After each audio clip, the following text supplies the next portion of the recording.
As we have other members come in, we will continue to go through the hearing, but today will be a little different. Unfortunately, Senator Yee is out sick today, so we're going to take all the items as we always do as the authors sign in. So we have Senator Corbett here, and then Senator Cox, and then Senator Walters as of right now.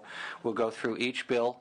We are not going to take votes today because we're short a member, but we will have the hearing continued till tomorrow, when we will hear it probably sometime after our session on the floor.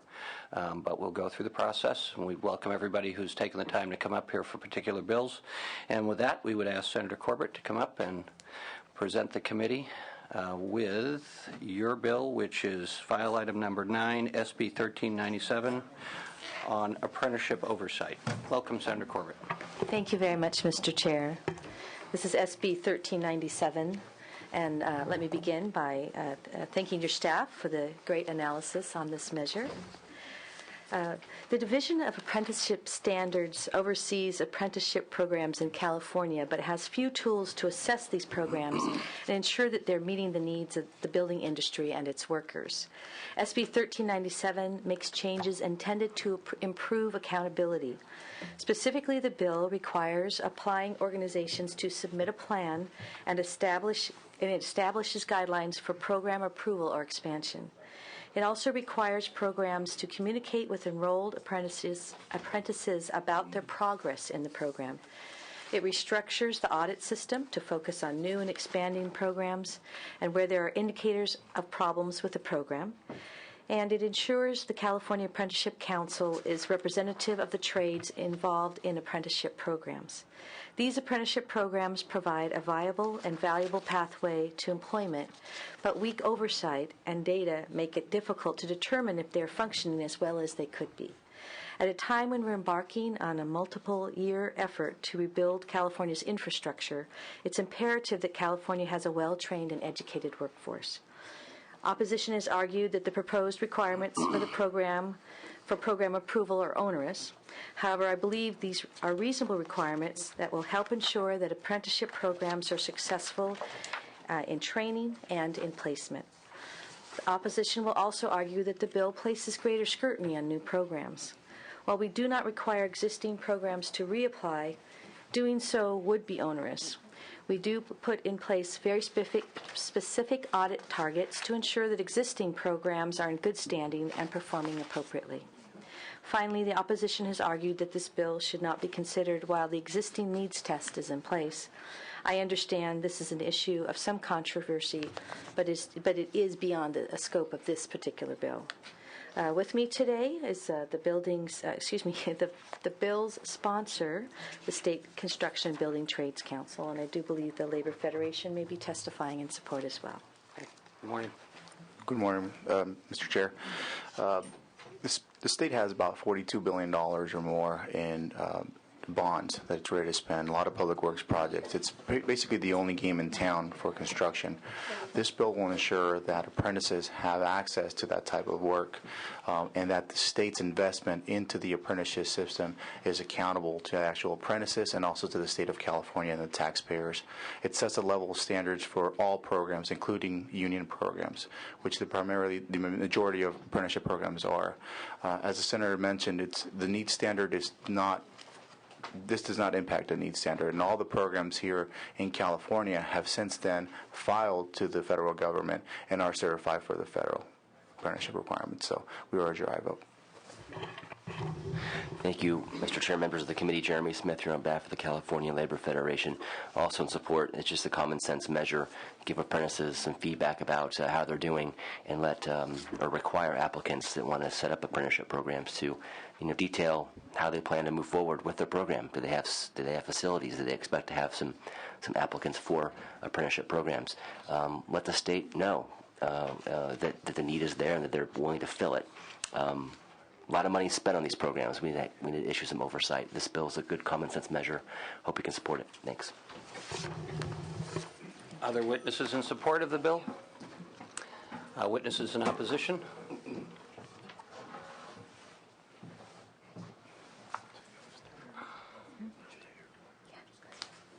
Hello. Good morning. How are you? Good morning, Mr. Chair, members. Richard Markison, representing the Western Electrical Contractors Association. We agree that there's probably some merit in improving the audit requirements and the standards for existing programs, and new programs probably are at slightly greater risk and might benefit from additional scrutiny. However, as the Senator pointed out, we are opposed to the bill unless the needs test is addressed. The several previous efforts that were well detailed in your committee staff analysis point to legislation from earlier years that attempt to address the new audit requirements, but at the same time address the needs test. Several efforts were tried to negotiate language that was acceptable to both sides on the needs test. Mr. Diaz does point out correctly that programs in California are jointly supervised now on federal projects by the Department of Labor, and also require the additional supervision by the state. We think that's duplicative. We think that it's time to replace the needs test, and that apprenticeship programs be given fair opportunity to expand and to offer new programs in California without the requirements of the needs test. For that reason, we're opposed. Thank you. Any other witnesses in opposition? Senator Corbett, you have any closing comments? I would just agree that this is a common sense program. I think our workers can definitely benefit from this ability to have additional training. It's very important that we have qualified workers in place, especially as we do our best to roll out additional infrastructure programs with ARA money in particular. And I would just ask for your aye vote when that time comes. Thank you. And we'll be in touch with your office as to when we will meet tomorrow for the vote. Great. Thank you very much. Thank you, Senator Corbett. That would bring us to Senator Cox. Welcome, Senator Leno. Mr. Chairman, is Ms. Walters here? I do not see her in the audience now. Mr. Dutton, who's our co-author, is on his way, but if he's not, We can take a minute. I saw Senator Wright come in briefly. If there's anybody who wants to. All right. Senator, would you like to just wait a minute for Senator Dutton? Is that your pleasure? Yes, but we can hold off for a minute or two. well, we'll go ahead and I'll talk slowly. We want to pay attention to every pearl of wisdom. Why don't we just take a few seconds, and all right, then we'll let you begin. Once again, for anyone who may have just joined us, we are going through the agenda because Senator Yee is sick today and is not available to vote. We're going to hear each item. There'll be an opportunity for the public to speak on each item, and then the schedule is that the committee will reconvene tomorrow, probably right after session, and go through the vote. Okay, we'll go ahead. Okay. We'll go ahead. Thank you. This is on item number 8, SB 1335.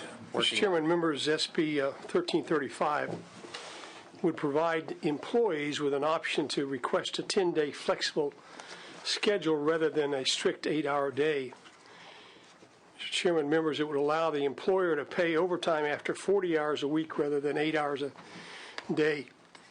This bill would allow for a flexible schedule without the expense of going through the current formal procedure and vote of a whole group of employees in order to get flex time for an individual employee.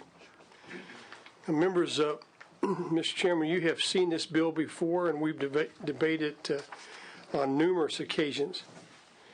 But this morning, let me attempt to broaden the discussion and ask you to contemplate why we need to pass this bill out today. Passing this bill will send a message to the job creators that we value them and that we want them to stay in California. I know I don't need to tell you, Mr. Chairman and members, that California is in the midst of an economic recession. It's the worst economic recession since the Great Depression.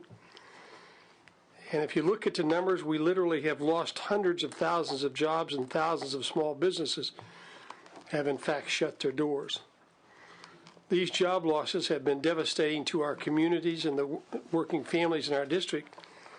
They've also been devastating to our state budget. And Mr. Chairman and members, the only way we're going to get out of this economic and budget mess is to create new private sector jobs. It's not about creating more government jobs. It's about creating private sector jobs. And what we have to do is encourage companies that are already here to stay here and to encourage job creators to grow and expand in California, not somewhere else.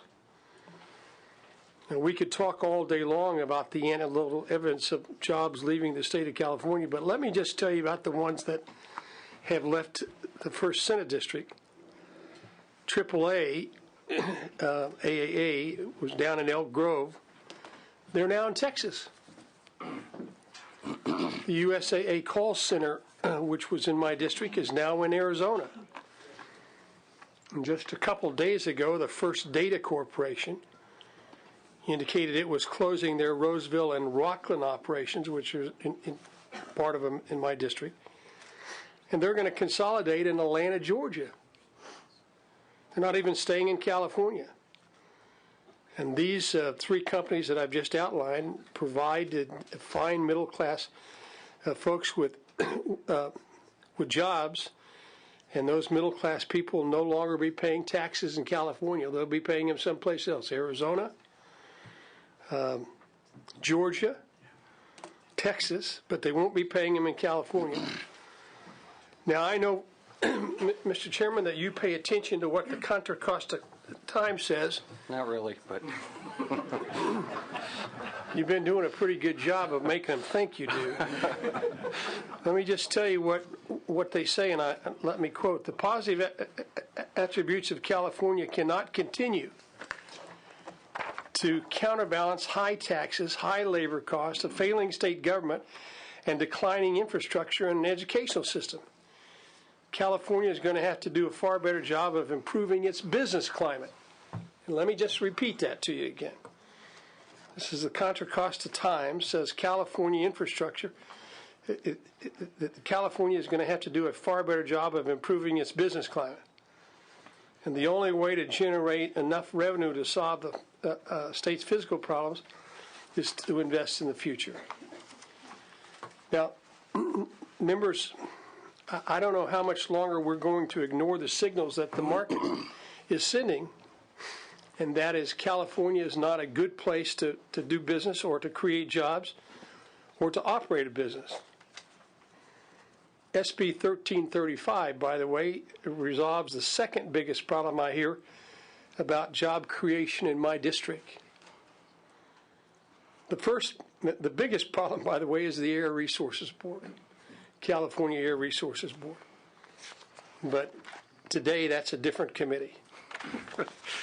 Employees and employers often tell me they cannot afford to go through the bureaucratic process to get flexible work schedules, so they don't even bother. Yeah, there's a process, there's a procedure, but they say it's just not worth the effort. More importantly, they say they resent having to go through the complicated government procedure for the freedom to work out a schedule one-on-one with their boss. And members, needless to say, California is the only state left that forces people to work strict 8-hour days and denies job creation the option of providing workers with flex time without going through a complicated bureaucratic process. Members, the current law is distinctive for job creators to locate, grow, and expand job opportunities in our state. And members, it's time to provide hardworking families with the freedom to choose a flexible work schedule. Now, in a moment, I'm going to ask some folks to testify, but in addition to that, let me just tell you, I know that you are aware there is a DIR list, which stands for Directory of Industrial. I don't remember what the R is at this point, and I apologize to you about that. But there are 18,000 businesses that are listed on this DIR list. Interestingly enough, there are 800,000 businesses in the state of California. And there are 800,000 businesses that are on this list.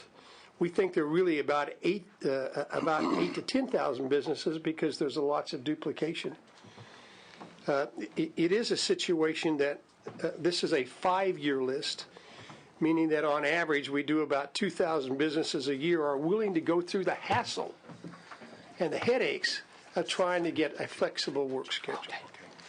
So with that, I hope no one will say, well, you have the opportunity to get the job done a different way, because literally we don't. So, Mr. Chairman, now if I could ask the witnesses, and Mr. Dutton shows up, to give Mr. Dutton the opportunity to make some comments as well. Good morning. Good morning, Mr. Chair and members. Kyla Christofferson on behalf of the California Chamber of Commerce. We are proud to support and sponsor this legislation on behalf of a large coalition of businesses and local chambers all across the state. This remains a top priority for our members and in particular small businesses. I'd like to introduce our two witnesses on this legislation. The first is Mr. Brian Hawley from Luminex Corporation, which is a software company located in Riverside, California. And then our other witness is Mr. Greg Gerchak with SureWest Corporation, located in Roseville, California. Thank you. Good morning, gentlemen. Who's first? Go ahead. Mr. Chairman and members, good morning. My name is Brian Hawley. I'm the Chairman and CFO for Luminex Software. I'd like to thank you for the opportunity to testify before you this morning on what this bill would mean to Luminex, other small businesses, and our employees. Luminex develops computer hardware and software. We currently employ 27 people. Most of them are located in our Riverside or our San Diego offices. The majority of them are highly skilled and college educated. By supporting this common sense bill, you're telling the employees that you really do care about their needs. Without this bill, we are unable to reasonably accommodate requests from our employees for flexible work schedules that are more conducive to their personal requirements. For example, the single parent who wanted to work an extra hour Monday through Thursday so they could work a half a day on Friday to accommodate their weekend child custody arrangements. Or a couple of our employees who commute from Orange County and wanted to work 4 days, 10 hours a day, and not have to drive that extra fifth day. Now, there's something that helps the environment as well. Luminex has more stories like this, and I've heard from numerous other employers and employees in similar situations, such as employees at another small business who wanted to further their education by taking a class, but it was only offered during the day, 1 day a week.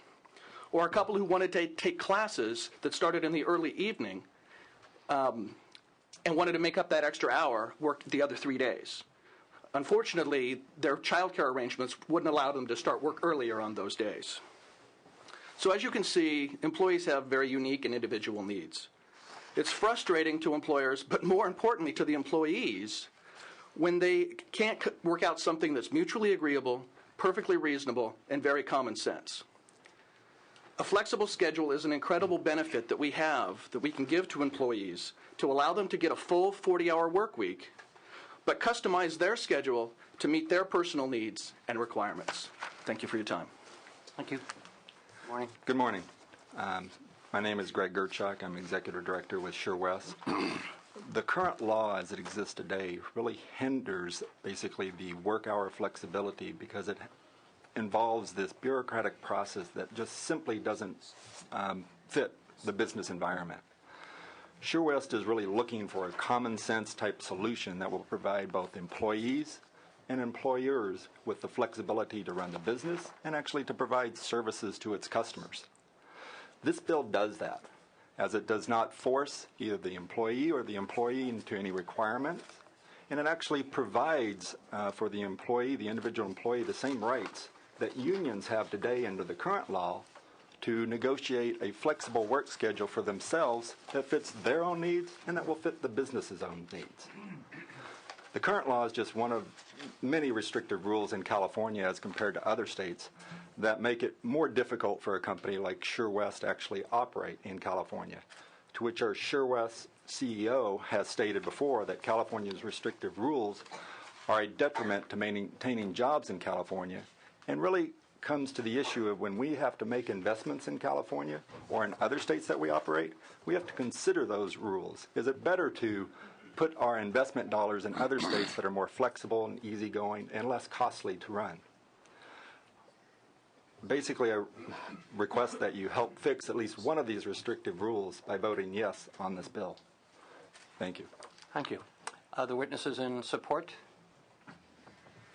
Thank you. See some bodies moving. Maybe if we could provide a little space for thank you. the other witnesses in support. Name and affiliation, maybe brief comment. Mr. Chairman, Richard Marks and Western Electrical Contractors Association, American Fire Sprinkler Association, in strong support. Mr. Chair and members, Mike Belote for the California Employment Law Council, the California Lodging Industry Association, in support. Thank you. Thanks, Michael. Matt Sutton with the California Restaurant Association, in support of the bill. Jim Ewert, California Newspaper Publishers Association, strong support of the bill. Morning, David Vandergriff on behalf of the California Hospital Association, in support. Good morning, John Hanley with the California Independent Grocers Association, in strong support. Thank you. Any witnesses in opposition?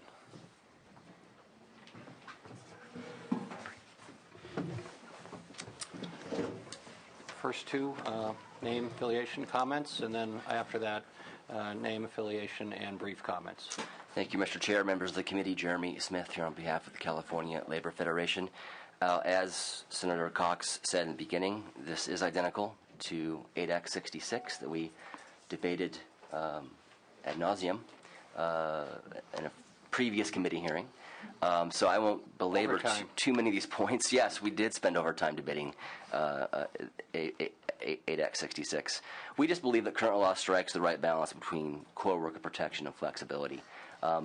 Just real quickly, just to remind the committee, even though Mr. Cox believes, Senator Cox believes 18,000 employers is not a large number, we believe that it is, and we believe that it shows that current law works. Employers can do this with minimal problem. The election is employer controlled completely. The employer decides whether to have the election, which department will be conducting the election, which department's eligible to participate is what I meant to say, what schedule to offer, how many shifts in each schedule. They can even offer a menu that employees can choose from. It's completely in the employer's hands. They make all the choices about the entire process. We believe that gives the employers a lot of flexibility to decide moving forward how to do this, what works best for them. It simply requires a 2 weeks notice to employees of the election date and what schedules will be offered. And this process was created through labor management discussions at the Industrial Welfare Commission so that it works for both sides. And additionally, current law already allows for make-up time, the occasional flexing of schedules to allow a worker to leave early one day and make up the time later in the week so they can get to that PTA meeting, they can get to that dentist appointment, they can get to the daycare to pick up their kid early. There's flexibility there. And finally, this is, to us, about a fundamental right in the world of labor. That is the right to an 8-hour day, and that's it. The right to go home, have some time to yourself, have some time with your family. I understand Senator Cox's desire here, but what I feel like is being missed is that the employers that were at this table just now, I'm sure, are good employers, but not all employers are so benevolent and so good. Not every workplace in the state is union. So there are thousands and thousands of workers in this state who don't have a voice at work. And if they try and exercise their voice at work, they get fired. They get given reprisals. Employers in this state who don't care about their workers exist, unfortunately. There are millions, thousands and thousands of good employers. It's those bad employers who, if this bill passed, would be able to simply come in on Monday morning and say, hey, everybody, 410s, or whatever they want to do. And that'd be it. And if you didn't like it, there's the door. That happens. That's why we need to have this law intact, in effect, moving forward. Come on. Go ahead. Senator Cox, if we'll indulge the witness. It does, Senator Cox, happen, unfortunately. And that's why we have to have laws in the books. I'd love to see you two argue, but not right now. Could you just... That's fine. That's fine. It's a point that is important to make in this committee. Cutting overtime pay, also will reduce the need to pay to hire more workers to cover the work that needs to be done. So we're pleased to have this discussion. We believe the facts are on our side. This works. we hope that this bill will not move forward out of this committee today. Thanks. Thanks. Other witnesses in opposition? And Senator Dutton has come, and if you're okay schedule-wise, Senator Dutton, we'll let the witnesses in opposition speak and then ask you to comment. Good morning. I'm Scott Bernstein here on behalf of CELA, the California Employment Lawyers Association. We're an association of more than 900 attorneys who, between our individual clients and our class action cases, represent literally hundreds of thousands of Californians. I think it was interesting in looking at who was in support of this bill that supposedly will provide flexibility for workers. There wasn't one workers group in favor of it. There wasn't one worker who stepped up in favor of it. It's employer organizations who want to kill the 8-hour workday. I think that one of the things I want to start with is the fiction of consent. The idea that there would be a consensual agreement between an individual employee and an employer. I don't doubt that there are many benevolent employers out there, but there are lots and lots, and I see it in my practice every day, who are not so benevolent. The idea in many cases of a consensual agreement between an employee and an employer is like a consensual agreement between a Pekingese and King Kong. It's just not the real world. It is so unlevel and so unfair. The employer can, and it's not even a matter of, the employers are going to be smart enough not to put anything in writing about this. There will be a wink and a nod. There will be praise for the employees who go along with a 10-hour day, and maybe not praise for the employees who don't. So people who are getting perhaps old enough or unwell enough that a 10-hour day really takes it out of them are going to either have to tough it out or lose their jobs. There was discussion of, now, one of the premises in this is that, well, they can do it if there's a union. Why can't they just do it on their own? Why do they have to have a union for this? The union takes away the Pekingese versus King Kong element to a degree and creates a more level playing field. So does the secret ballot election. Without that, it's a divide and conquer, and it's completely unfair to employees.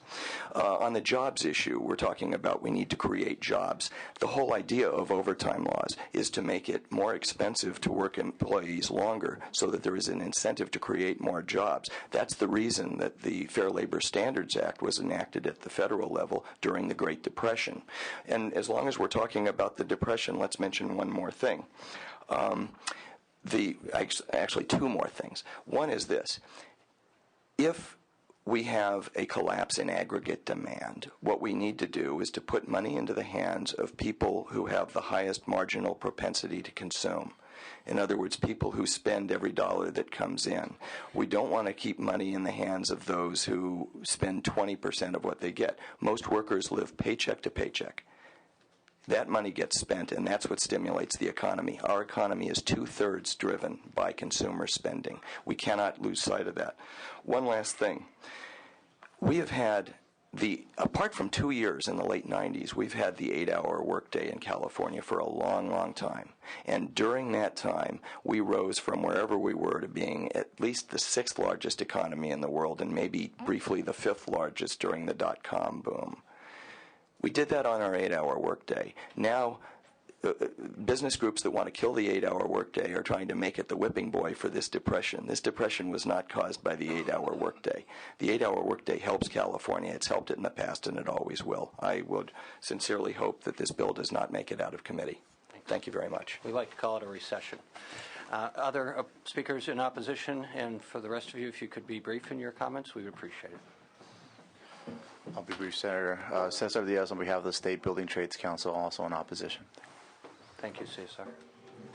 Judith Michaels, California Federation of Teachers. We're in opposition. This arbitrary behavior by employers could certainly cause havoc with parents trying to help their children in school and pick them up in a timely manner.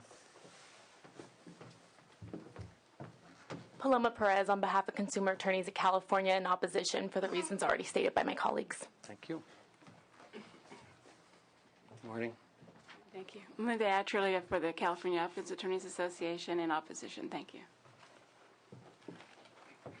Shane Gussman on behalf of the Teamsters, the Machinists, United Food and Commercial Workers, Unite Here and others in opposition. Joshua Golka with the California School Employees Association, also in opposition. Good morning. Ashley Martinez on behalf of SEIU Local 1000, also in opposition. Okay. Any other speakers in opposition? I'll bring you back to Senator Cox. Senator Dutton, is this the time? Well, I found that kind of interesting. You know, I was for 40 years I was a small business employer and very active with my local chamber of commerce when we were working actually with a lot of local chambers. Also coached girls fast pitch softball for a number of years, 9 years to be exact. And you know, the problem that you have, you know, I appreciate the interest being expressed by representatives from large labor organizations, and frankly, I don't really care that much about the big business people. They're already unionized, they've got their agreements and so forth. But what we're talking about is your family, friends, and neighbors. Okay, we're talking about the little operators got their life savings sucked into a business and stuff, and then what they want is a little flexibility. And frankly, when I'm down in my district, I don't know about the rest of you, but I'm hearing from friends and neighbors, not business owners, but the actual people. They like to have some flexibilities, and they found themselves getting involved in technicalities. And unfortunately, we do have parasites that have a tendency to want to prey on small businesses. They become extremely vulnerable with the least little bit of regulatory noncompliance. And the paperwork that they're talking about that can be submitted, that's part of the regulatory cost of doing business in California that they just can't afford to do anymore. But, you know, it's kind of, I'd like to talk a little bit about in part of my closing thing is that, you know, things have changed. And they talked about the 1990s. Well, yeah, but that was one of the things that we did in order to stimulate consumer confidence and activity and so forth. And it did help, I believe. You know, just last month, President Obama hosted a forum in support of workplace flexibility. And he said that the workplace flexibility affects the strength of the economy and the well-being of our families and the success of our businesses. Current law may make flexible schedules possible, but the process has become overburdened and confusing. And that's the reason why I think that's part of what we're trying to accomplish here.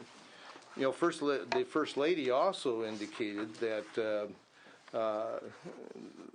that there is a need because there's a peace of mind when people can concentrate on work but still have time to go out and spend time with their families. So I guess what I'm going to ask for is why don't you take a look at a little common sense. You know, my agenda is not so much to try to worry about the big business guys or the big, you know, union groups. My concern is about my next door neighbor and giving him the flexibility and her the flexibility and their employers and employees that have talked to me about just wanting a little flexibility so they can have more time at home.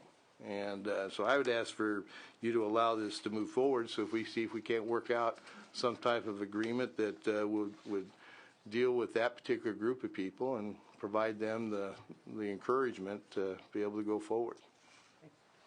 Any questions or comments from committee members? Senator Leno? Senator Cox, I had a question for your two guests today. All right. Gentlemen, if you could join us back up here, that'd be great. I just wanted to ask, have you given the current process a chance? Because if you have, and you could share with us where it could use improvement, if not elimination, because I think what we're trying to do, I don't think we're having a debate upon one side wants to create jobs in California, the other side doesn't. We all know we need jobs, and we're here to revive our economy. But we're trying to find that fine line between worker protection and also allowing for some flexibility. So we've got a process in place for the flexibility. I want to know if you had given it a try and what your experience was with it. The reality is, and I appreciate the concern of the committee, the reality is we're 27 people. Some of the other companies I alluded to were 6 people and 4 people. Those businesses, we're just too small to hire an HR consultant to make sure that we can comply with all the regulations so that we don't end up getting sued, you know, when the report doesn't get filed or we have a typo on the report or screw something up. That's the problem. It's just it's too bureaucratic and too expensive, and there's too much fear that we're going to get sued, and that's the problem for us and some of these other small businesses. So it gets down to that. You don't even want to give it a try out of concern for some legal recourse. We've seen other people who have given it a try, and we don't want to end up where they've ended up. Yeah, and similar for Sure West. We've looked at it, but we haven't wanted to go through that step for the bureaucratic process, the cost of setting it up, what potential liabilities you will have. I mean, even if this, bill goes forward and is adopted, it gives that employee that same right to negotiate. If the employee doesn't want to do it, he doesn't have to. And so if the employer somehow makes an impact and says you have to, he's got a case right there too, because this bill allows the employee the choice. He doesn't have to. And that's all we're trying to do so that it makes it a lot easier process. When you go through the other process, you have to set up all these potential schedules, and then the employees get elect in which schedule they want to do. That doesn't necessarily work for our business. We've got to have people there probably for 5/8s, for 4/10s, and some other things. So you've got to be flexible with the business process and with what the employees want. So that's what we're trying to do. Well, as has already been presented today, that there is the opportunity for a menu of options. There is. In the current scheme. And then I guess the other side of the coin would be is it could be beneficial if you were to talk to some of the 18,000 who have done this and have done it successfully. And I'm sure there are some who have done it without consultants, and that might give you more confidence and assurance that it can be done. I think the reality for businesses that are small like ours, under 50 people, under 25 people, the cost of doing it is just prohibitive, and it's a relatively simple thing. The employee comes and says, I gave some examples. I would like to do this, and we have to go, I'm sorry, but we can't do that because we just can't afford to do it. And then they go, well, why not? Well, because you don't have to pay me overtime. I don't want overtime. I just don't want to have to come in the fifth day of the week, or I want to go take this class, or I want to get home to see my kid early on Friday. Why can't I just work normal straight time? Well, I'm sorry, the law doesn't let us do that. Maybe I look at it more simplistically too. This law has been on the books, the current law, for like 10 years. So you've mentioned you've got these 18,000 companies, but as Senator Cox had mentioned too, a lot of those 18,000 have done this multiple times. So that 18,000 may only be 10,000. Okay, when you look at that with the 800,000 in California that could have gone through this process over a 10-year period of time, something is clearly wrong with the current law, since not a lot of companies have opted through that approach. Well, we can debate what's a large number, what's a small number, but have you even done any outreach to any of these 10 to 18,000 to see how it's done, what their experience was with it? Not to my knowledge. I see. That could be beneficial information if a business owner, and I'm a small business owner myself, a little smaller than yours, could tell us that, yeah, we tried, if you could make this change, that change. Again, we're trying to find that fine line. You're telling us it's too far on one side, we're hearing it's too far on the other side if we follow the legislation proposed. So that feedback would be beneficial to us. Okay. Got to figure out how to contact them. I'm sure our office would be happy to help. Mr. Chairman, let me close then by thanking you for your time. I just want to make sure that Senator Cox, I don't want to stop here. Okay. I just want to make sure I understand that in this legislation, no employee could be forced to adopt this schedule. That's correct. Well, I'd just like to make a couple of comments based on my own experience in a building supply business where we had a lot of production going on. We were taking mostly lumber and building materials, putting them into loads which were delivered to customers. And we had lots and lots and lots of employees asking us if they could work longer and then have that fifth day off. Or, as was said in the testimony, 5/8s, 4/10s, combinations thereof. And we were also paying overtime on a regular basis at certain times of the year, because at certain times of the year you had to have material out on a job site so that they could use it, say, the next morning. And I think what happens in the real workplace is an employer who wants to retain employees, and we have to remember that other than a very small number of jobs, virtually every job requires training.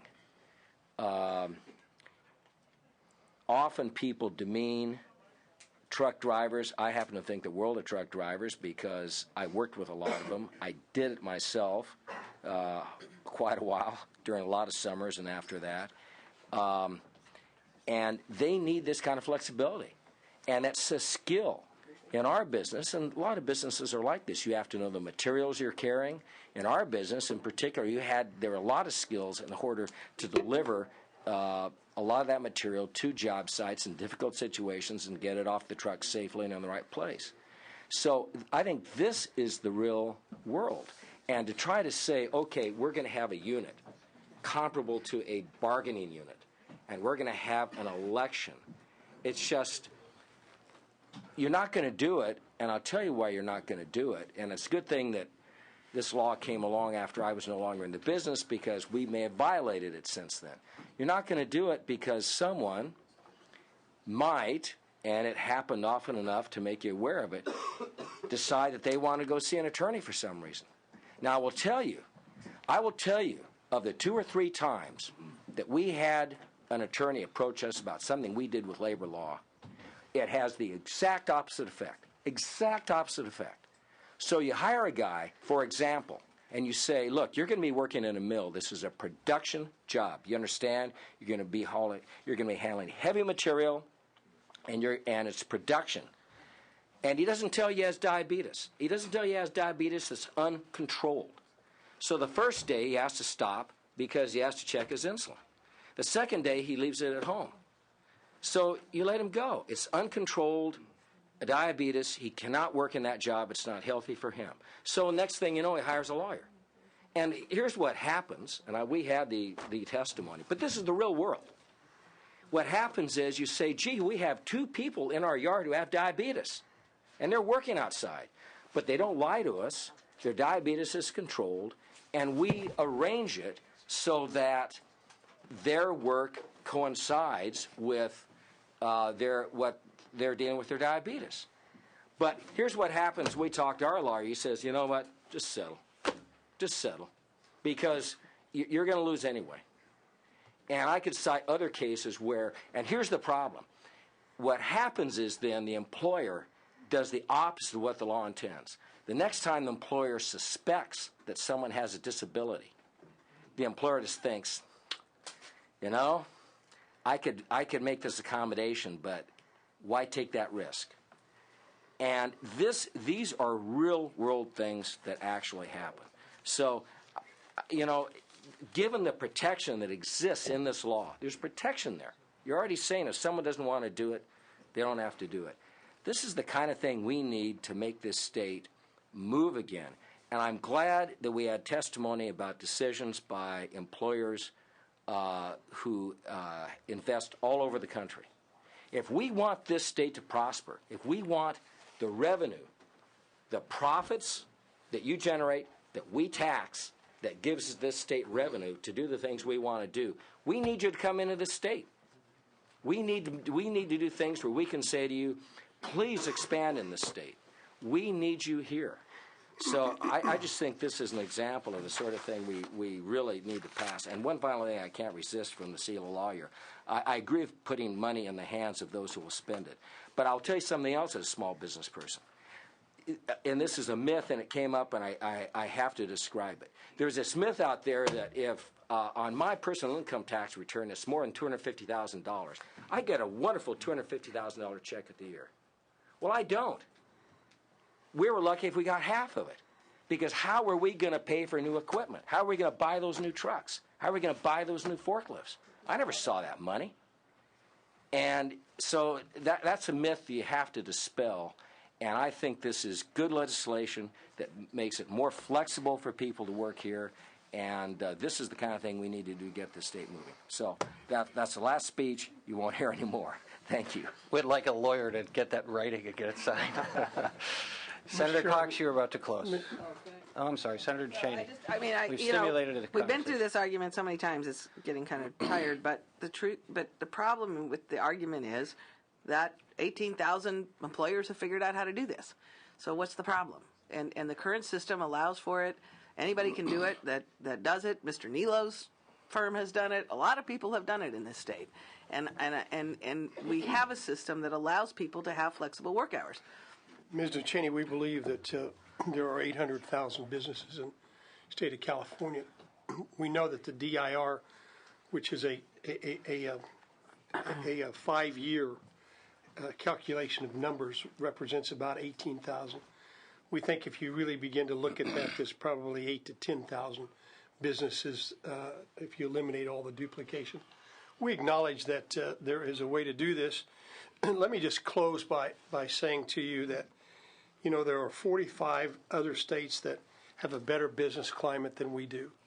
I don't know whether or not that makes any difference with you all or not, but the fact of the matter is that there are 45 other states that have a better business climate than the state of California. Matter of fact, the majority of states allow flex time that we're proposing. I don't want to get into a name-calling situation, but the fact of the matter is that the opposition, it's not about workers. The opposition is about them keeping their own domain in place.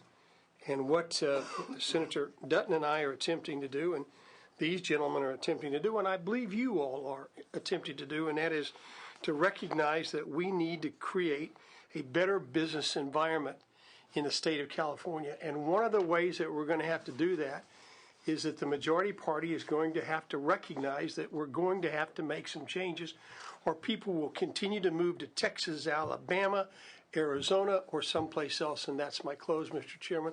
I respectfully ask for an aye vote tomorrow. Okay. Thank you, Senator Cox. I think it's Monday now, right?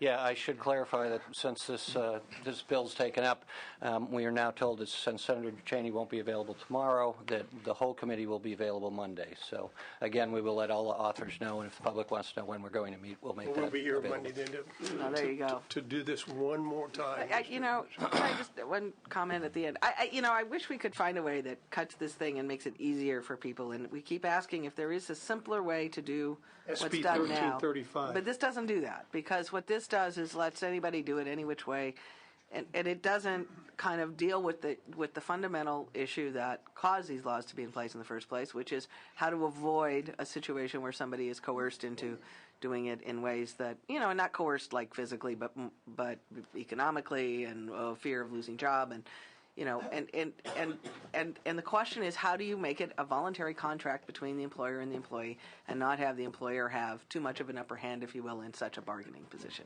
If it could be done that way, there's no reason this can't be done.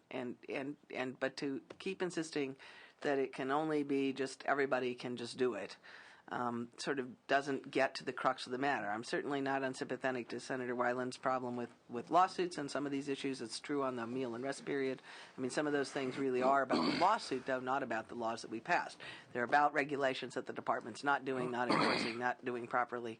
I mean, a lot of those issues have, and if the department is making this difficult for people to do these elections, then maybe that needs to be dealt with. But and I would only I couldn't resist it just because today Arizona just made themselves very unfriendly to business on a whole with an immigration bill that they passed apparently today. So different situation, Madam Chair. No, I know it's different, but they're no longer the most business friendly state, because all my growers are going to be coming back here because there won't be anybody to work in Arizona after next week. So it's a very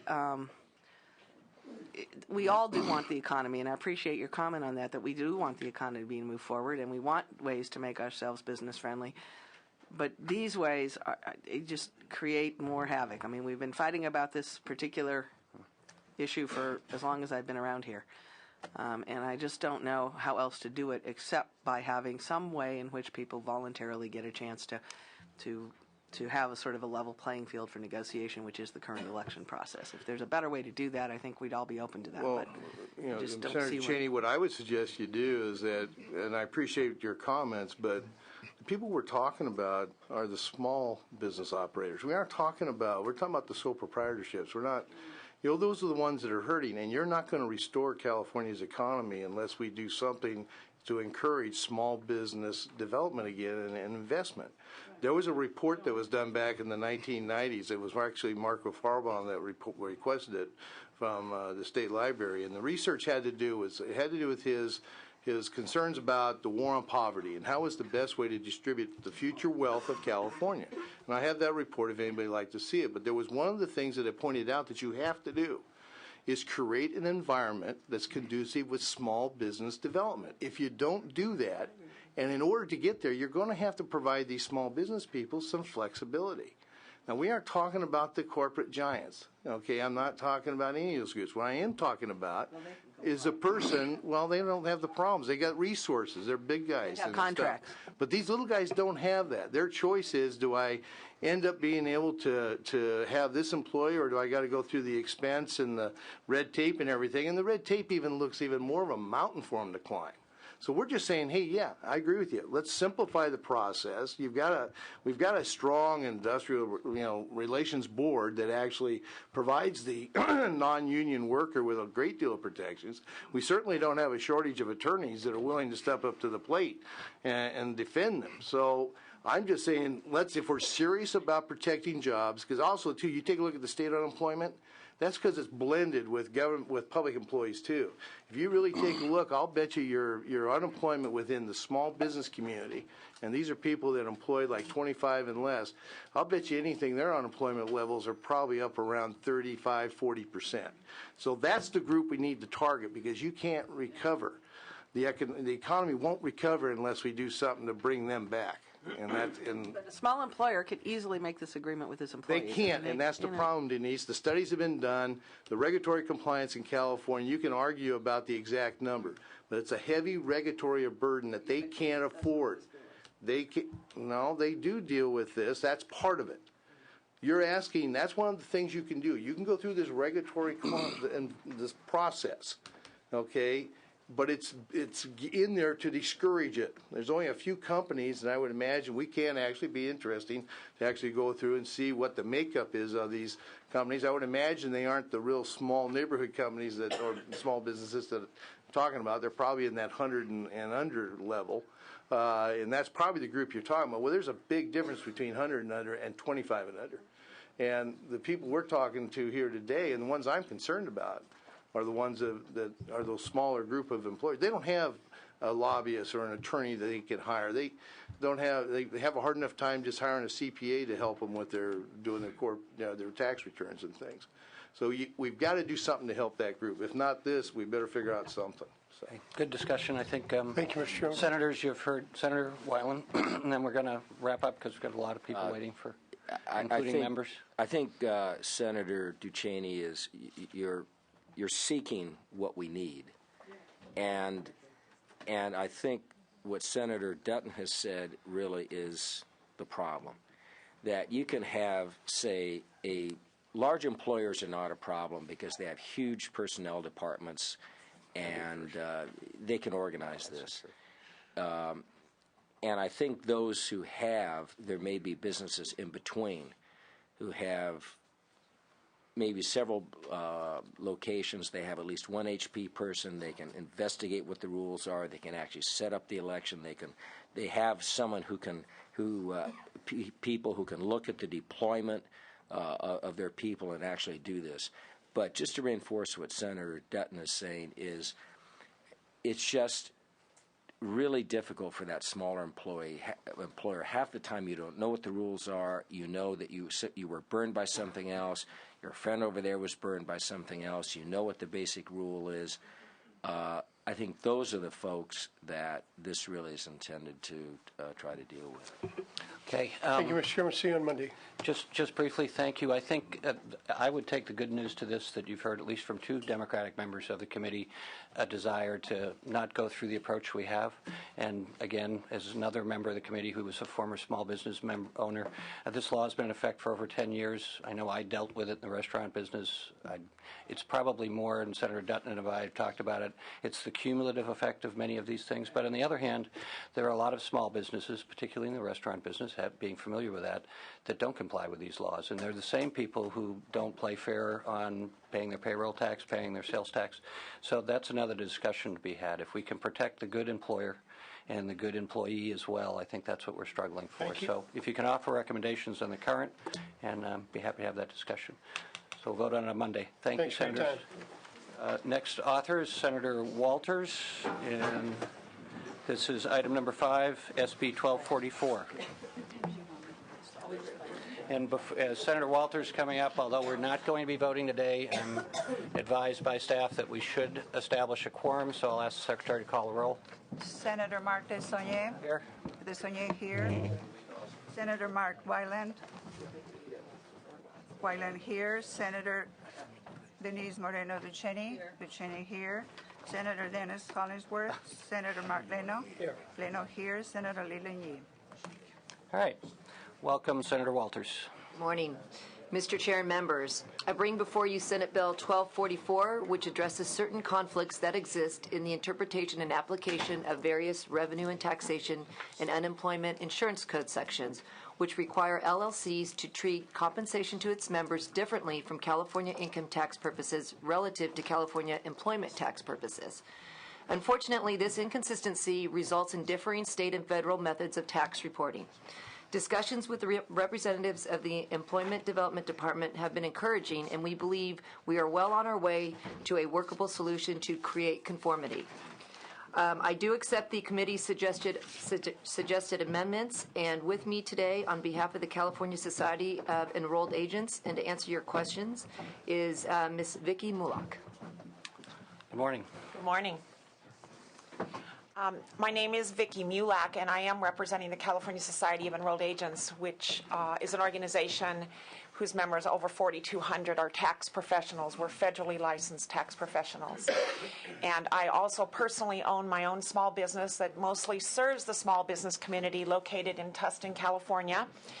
And we actually have clients in our firm, as well as many of our members, whom this bill will seek to solve problems that we're facing in compliance with employment tax law.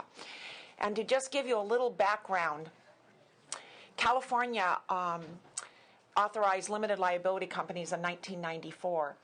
And since that time, federal regulations have been updated. We call them the check-the-box regulations in 1997, which allowed LLCs the option of reporting for income tax purposes as partnerships, or to make elections whereby they could be taxed as corporations, C or S. I would say in the small business community that most of them are taking the S election, and these are some of our clients. Now, what happened is that the Revenue and Taxation Code conformed to the check-the-box regulations in 1997. We believe it was the intent of the legislature to not create a nonconformity with California employment tax law, governed by the California Unemployment Insurance Code, the CUIC, but in truth, we have a conflict, and herein is the conflict. Because California has a different definition of employee than federal codes and regs do, we have 11 common law factors in California, and in the hierarchical aspect of the 11 common law factors, the most prominent one is the right to control, whether exercised or not. And this poses a problem as to how managing and non-managing members are remunerated based on whether their entities are filing as partnership or as corporation. So where it has impacted us out in the field is this. If the LLC chooses to accept default method of income taxation, which is partnership tax, then they file as a partnership, and the members are normally being paid as partners are paid for federal tax law, which is as guaranteed payments. But because California EDD, Employment Development Department, sees a difference between a managing and a non-managing member of an LLC, because a non-managing member does not have the right to control under the 11 common law factors, they feel that a non-managing member of an LLC receiving federal guaranteed payments is a California employee. And so, in effect, you would have a California-only W-2 for this person, which is kind of an odd tax outcome. Conversely, the other scenario that develops is when the LLC makes the decision to be filing as a corporation, and they make their S election, then under the S corporation rules, the members are to take a reasonable compensation. So for federal purposes, they are receiving wages and reporting, and they have a W-2. But for California purposes, because that managing member has the right to control, and because the California Unemployment Insurance Code doesn't really recognize this tax fiction, we call it, this partnership filing on a corporation tax return, they believe that technically these are not wages for our managing members with the S corporation scenario, but that they're actually, in fact, guaranteed payments. And we've actually had this proven by some of our members when they've tried to exercise their right to have a sole shareholder excluded from California SDI. The EDD, in fact, sent all their employment tax back to them and said, you do not have an employee. So in this situation, you would end up with a California-only W-2 for one, or a federal-only W-2 for the other problem. So we are hoping that it's kind of a revenue-neutral thing, we believe, and we feel that there should be conformity in employment tax law, that when one is a wage earner for federal purposes, they should be a wage earner for California, and when they're receiving guaranteed payments for federal purposes, that they should be receiving that for state purposes. So we are appreciative to Senator Walters' office for taking up this discrepancy and this technical thing, and she's been very brave because it's very difficult to explain. And we have a very good support letter, which I'm sure they can forward you, to explain the problem, and we think it will make a lot of small business people very happy to know that they're not, in effect, reporting incorrectly and facing the penalties that go with that. Thank you. Yes, exactly. Did you follow that? I can't wait to go in and talk to my CPA. Excitement of what we're doing here. Well, and we feel strongly, because when would a tax professional be at a committee busy meeting on right April now. 14th? Right. Yeah. Business mustn't be very good. Yeah. Either that or all your clients file early or late. Senator Cheney. Let me just add, apparently from the analysis, I think everybody supports what you're trying to do, Senator, in terms of conforming to federal law. We try to do that as much as we can to make tax preparers and taxpayers' lives less difficult.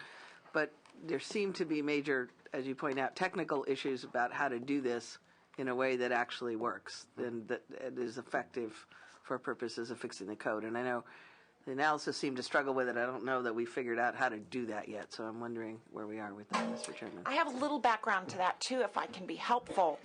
Our organization, California Society of Enrolled Agents, annually meets with the heads of Franchise Tax, Board of Equalization, and the EDD. And the EDD is on board with us that there is a problem. It needs to be the problem is Yes. not an issue. Yeah. The question is, how do you write the statute so it fixes it effectively? That's what we're continuing to work with the EDD to get that exact language. Okay, so EDD is offering technical assistance to try to do this right, because that seemed to be the problem. It isn't, the intent was clear, wasn't clear that the language did what the intent was. Right. So, So it's kind of an ongoing process to make sure we get the exact language down.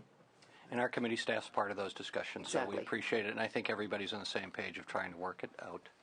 Any other comments from any other witnesses in support? I should say witnesses in support. Good morning. Good morning. You don't have to go through this in detail again. Don't worry, I won't. Jennifer Tannehill on behalf of the California Society of Enrolled Agents in support. Thank you. Witnesses in opposition? Nobody who wants to continue to make the tax code more confusing? Should be a group to that effect. Senator Walters, would you like to close? Just want to reiterate that we are continuing to work with the EDD to make sure we do get that language, and your staff as well. And on Monday, I respectfully request an aye vote. Okay, thank you very much. Let's see, Senator Arnestad. And this is item number 6, SB 1267.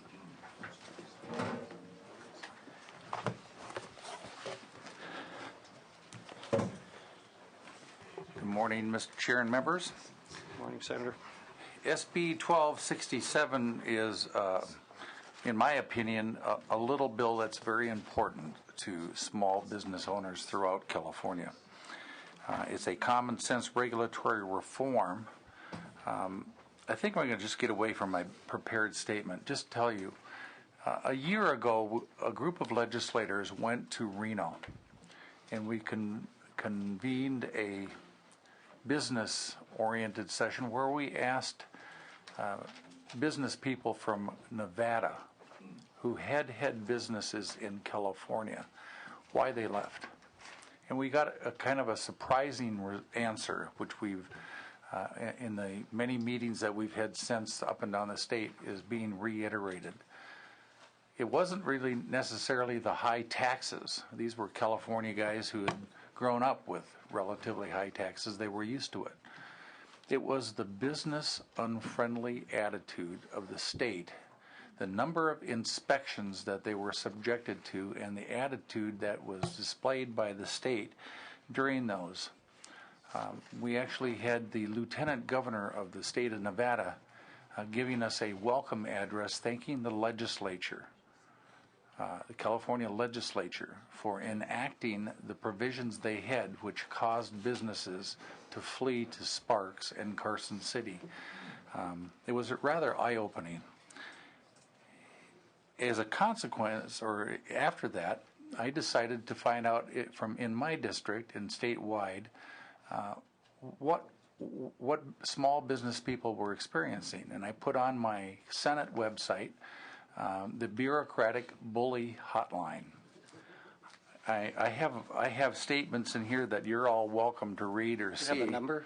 But it's just, we don't give it a try. Yes, it's amazing. It's an amazing story, and it really has to do with the attitude, especially in these tough economic times when we all know that the administration has told their departments and their agencies that through the fine process they can supplement their income because they're not going to get it through the budgetary process. And that's what's been happening. And what this bill does is gives a little sense of relief to the small businessman who has less than 15 employees in some cases, and if it's a minor involved, 5 employees. So it's really truly a mom and pop or a family type of business. It lets them get the warning that you get when the CHP pulls you over because your tail light is out, and you've got 3 days to fix it or you get a citation. We're not talking about injuries. We're not talking about egregious personal safety things here. We're talking about all those citations that caused so many businesses to leave or to fold. And so what this basically says is the first time, if you're in a small business and you have not had any problems before you get that first citation, you get a warning. If it's an injury, no. If it's a personal safety type thing, no. But if it has to do with in one instance, for example, on the payroll form that the employees got 1 week, the starting date was not printed out correctly. The pay was okay, the monies sent to the state were okay, everything was fine, but they nitpicked and they fined the person $2,000 because it didn't print out on the payroll form that week for the employees. Another time, a man who owned a flower shop or a card greeting shop ran across the street to get some food for lunch, and his mother happened to be in the store, and he said, "Hey, just watch the store for a minute and I'll be back." He was back in about 45 minutes, but so was the inspector at the same time. And because there was a lady there watching the store who did not have workman's comp, he was fined $2,000. Now, there's other instances when the owner did not even know that the law existed. And, big business can afford to have public resources people, and they are personal resources people, or they can have attorneys and accountants to tell them what the law is. But there are so many rules and regulations that basically what the people in Reno told us is that they could bring somebody, an inspector in from one of the state agencies 1 month, correct those deficiencies, and the next month they'd find something else. And 3 months later they'd be back and they'd find something else, and it kept going and going until they finally left the state. What this bill does is seek to give some relief to the small business owner, to give them a warning first if they've not been a bad person or had a complaint before. That's as simple as it gets. I'm surprised at the opposition we've gotten from labor, saying this is a get out of jail free card. It's way overblown. And if you really look at the wording of the bill, I think the opposition really isn't as warranted as it should be. I think this legislature should pass this. This is basically a business-friendly bill to those people who are mom-and-pop operations or small business operations, and it doesn't get them out of jail free. It just gives them a chance to correct a deficiency that the state says, and if they don't, then they get the citation, or if they do it again, they get the citation. So that's what I'm asking. I urge you, I vote. Thank you, Senator. Senator Cheney. Let me just ask, the way you describe it is somewhat interesting, but I guess there's 3 or 4 things that, and I don't know if you've thought about these. One, and we've done this with environmental laws and such too, that you could make it discretionary, but to require the waiver under all circumstances puts people in a place where if somebody really is willfully violating, you sort of don't have the. So one question would be sort of requiring the waiver versus allowing a waiver to be granted should that in the discretion of all the folks under the circumstances. We thought about that, Senator. What we found out from the state bureaucracy is they're not listening. They're walking in and their job is to raise revenue for their department. I'm sorry, but that's as cold as it gets. This bill probably I wouldn't have thought about 2 years ago. Yeah. But in the last 2 years, I can tell you, and if you look at the fine levels and the inspection levels of the people, at least in my district, and small businesses, have gone way up, way out of proportion in my belief. Either they're doing a whole lot worse as far as business practices now, or there's been some edict from the administration that says, "Hey, we got to be a little more self-sufficient." It's like a quota for speeding tickets. We're running into a lot of that this year in the budget, and bad management by the administration isn't always a good way to change the law. I mean, and so you got to be. I don't know. The other one that's troublesome to me is the willful violation of child labor laws. If it's willful and it's a violation, that's a crime, and it just is what it is. And I don't know that you can waive one that's that clear. Well, let me give you an example. Intentional violation. $1,500 fine. I'm sorry, I have to look it up. It's either $1,500 or $3,000 fine. A man had a teenager working for 4 hours after school. And he didn't know, but they found out that you can only have them work 3 hours after school. And rather than just being able to say, "Hey, young lady, you can't work 4 hours after school anymore. From now on, it's 3 hours." They give him a $3,000 fine. Okay. Well, what that made him do is fire the kid. Yeah. Not only that, his other teenage worker got fired too because he didn't want to deal with it. Not only that, he didn't have the $3,000 fine was about how much they were going to earn that year working after school. I understand that, but that goes back to the discretionary question, perhaps. And the willful violation is a willful violation, and I don't know that you can. That isn't a willful one. That's more like a we missed the time thing. But the other problem seemed to be in the bill is that you could violate each of them and you'd get waived every time. And I think it'd be one of any, not one of each. And that's what and I agree with that. Okay. In my reading of the bill, I think the bill needs to be corrected in that, so you get a violation in this the kitchen area, and now here's a violation in the parking lot, and here's a violation. I mean, no, you shouldn't be able to get multiple. Yeah, or reminders. I did the child labor law today, and tomorrow I did the wage and hour law. Exactly. I mean, you can't. I understand have that. them and I agree cumulative. with that. Okay. Well, let me.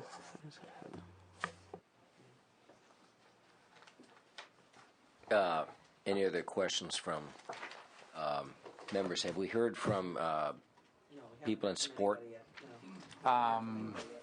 No, but there's a whole list of opposition. Let's have the opposition come forward, please.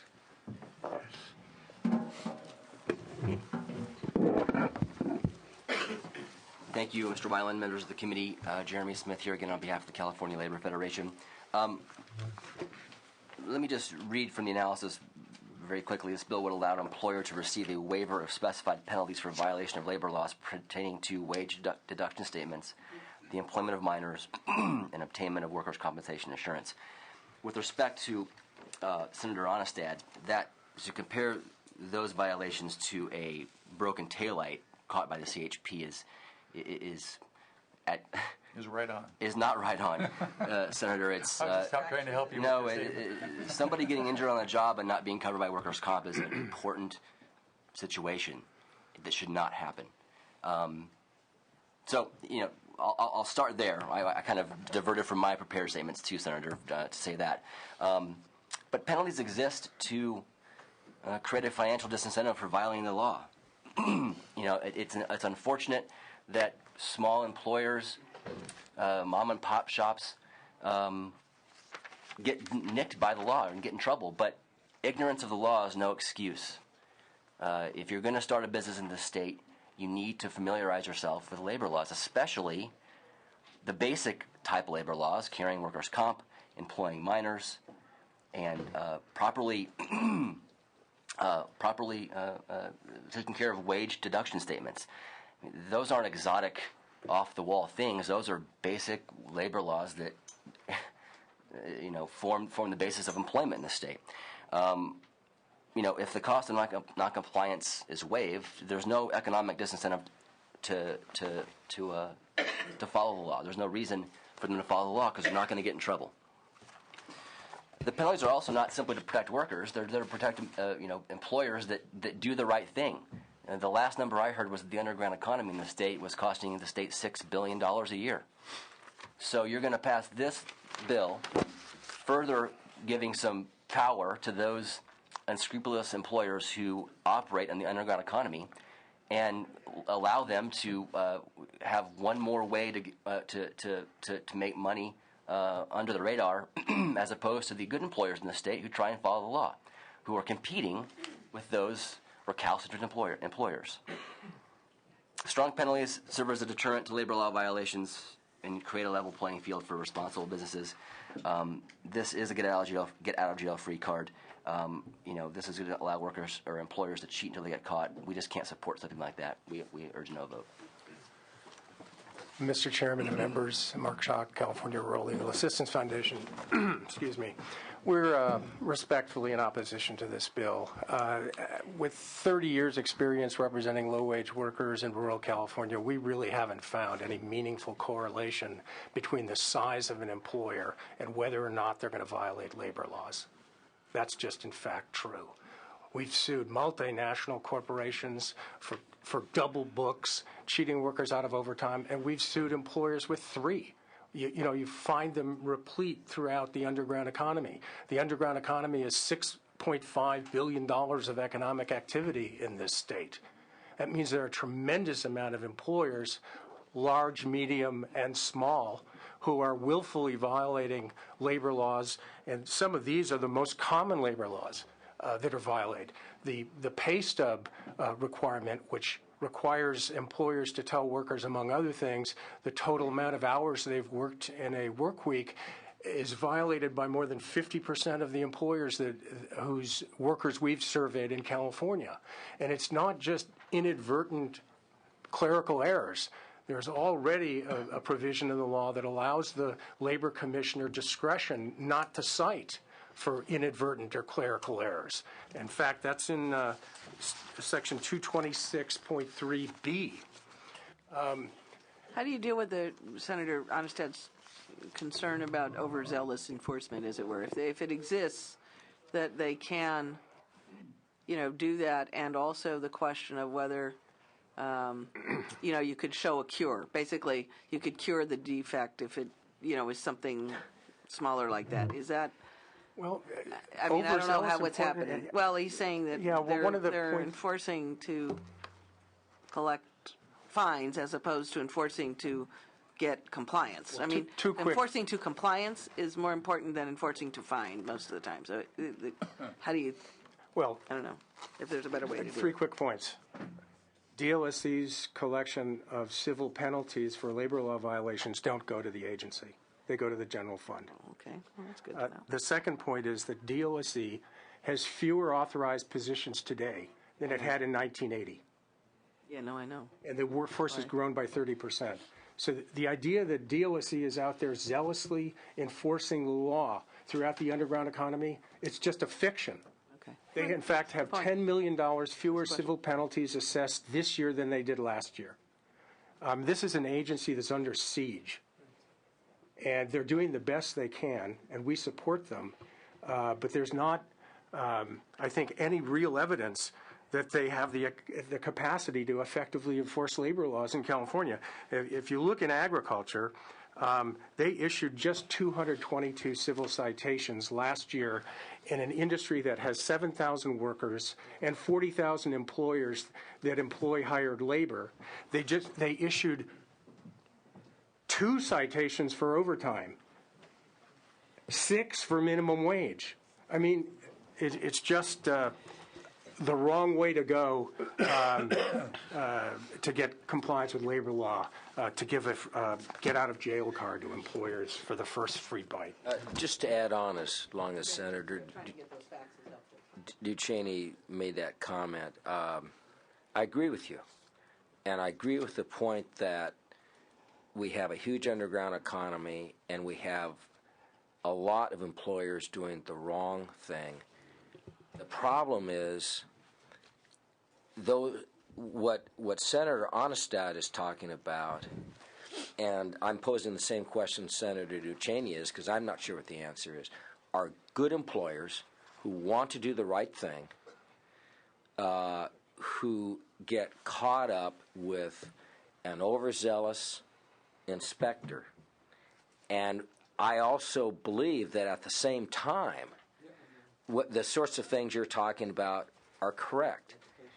And I'm not sure what the answer is, but we need to find one because I believe at the same time we need to correct what you're talking about. Because I can tell you as an employer who tried to follow every single rule, and when you have to compete, as many do, against those who don't, it makes it that much harder for the good employer. But at the same time, what Senator Onestad is talking about is actually talking to people who left the state, who said, I just don't want to deal with this. So somehow we have to figure out a mechanism. And I think it may be different somehow for smaller employers. I don't doubt one bit that you found smaller employers who intentionally violated the law, but I think in my own experience, far fewer of them do, and many more of them do it intentionally, and many more of them do it out of ignorance. And I realize ignorance is no excuse, but if you put yourself in their shoes, and we had, 125 people, but we didn't have a labor lawyer to advise us. We didn't have a person. I was the person who, among 20 other things, was supposed to do that. And so we had a local organization to help people like us. What's the rule on this? What's the rule on that? So I'm just posing that as a question that we as a committee ought to grapple with, and I'm not sure what the answer is. So I'll just leave it at that. Well, thank you for giving me a chance to suggest what I think the solution is. DOSC's workforce should have grown since 1980 at roughly the same pace in the growth of the workforce. If that were the case, DOSC, instead of having like 430 people enforcing the law, would have 630 people enforcing the law. I'm not sure that they shouldn't have 1,000. I think that this I'll write that bill for you. Well, but here's the problem, and the tax burden we face is greater because of the number of people not paying any taxes. Yeah. But at the same time, you can't ignore what Senator Onestad is talking about, and that is an experience that is all too common. And there's got to be some way of giving that smaller employer who is trying to do the right thing. And I don't know what it is exactly, but there's got to be a way. He's suggesting a way. And if we don't adopt his way, then we need to figure out a method to do that somehow. That's my only point. But I think the statistics that the witness cited are sort of the point here. I mean, it may be anecdotally, and I don't know what we need to do to find out more precisely. And it's true that they're understaffed, and that probably inhibits them not so much from just the enforcement side, but from the good guy side, which is go around and tell people what the rules are, so they would actually follow them. And I suspect we haven't done much of that, given as understaffed as we have been over the last several years. So. Senator, it also inhibits them from even collecting the civil penalties that they assess. And you'll see a bill later this morning that deals with the statute of limitations on that. Mr. Chairman and members, Scott Wetcher on behalf of the California State Pipe Trades Council, the Western States Council of Sheet Metal Workers, and the State Association of Electrical Workers. I'd just like to add that I'm a bit astonished that the violations that have been described here are not small violations. The reason why we have laws to protect minors in the hours worked is because they spend 8 hours a day at school. Then they go, let's say, to a burger joint, and they're operating a fryer, and they're in a 200-degree oven, and they get fatigued just like everybody else does. And then you have serious injuries, and you have children that are maimed. That's why we have the laws in place. So to suggest that having somebody work a couple extra hours is somehow some minor, trivial infraction is really ridiculous. And in addition, the comments, the issue regarding the pay stubs, we all know human nature. The human nature is that if you don't have a penalty, you're going to go ahead and slide on the requirements until somebody tells you to do differently. That's why we have deadlines around this place. That's why bills are pushed to the deadline, because the deadline is the deadline.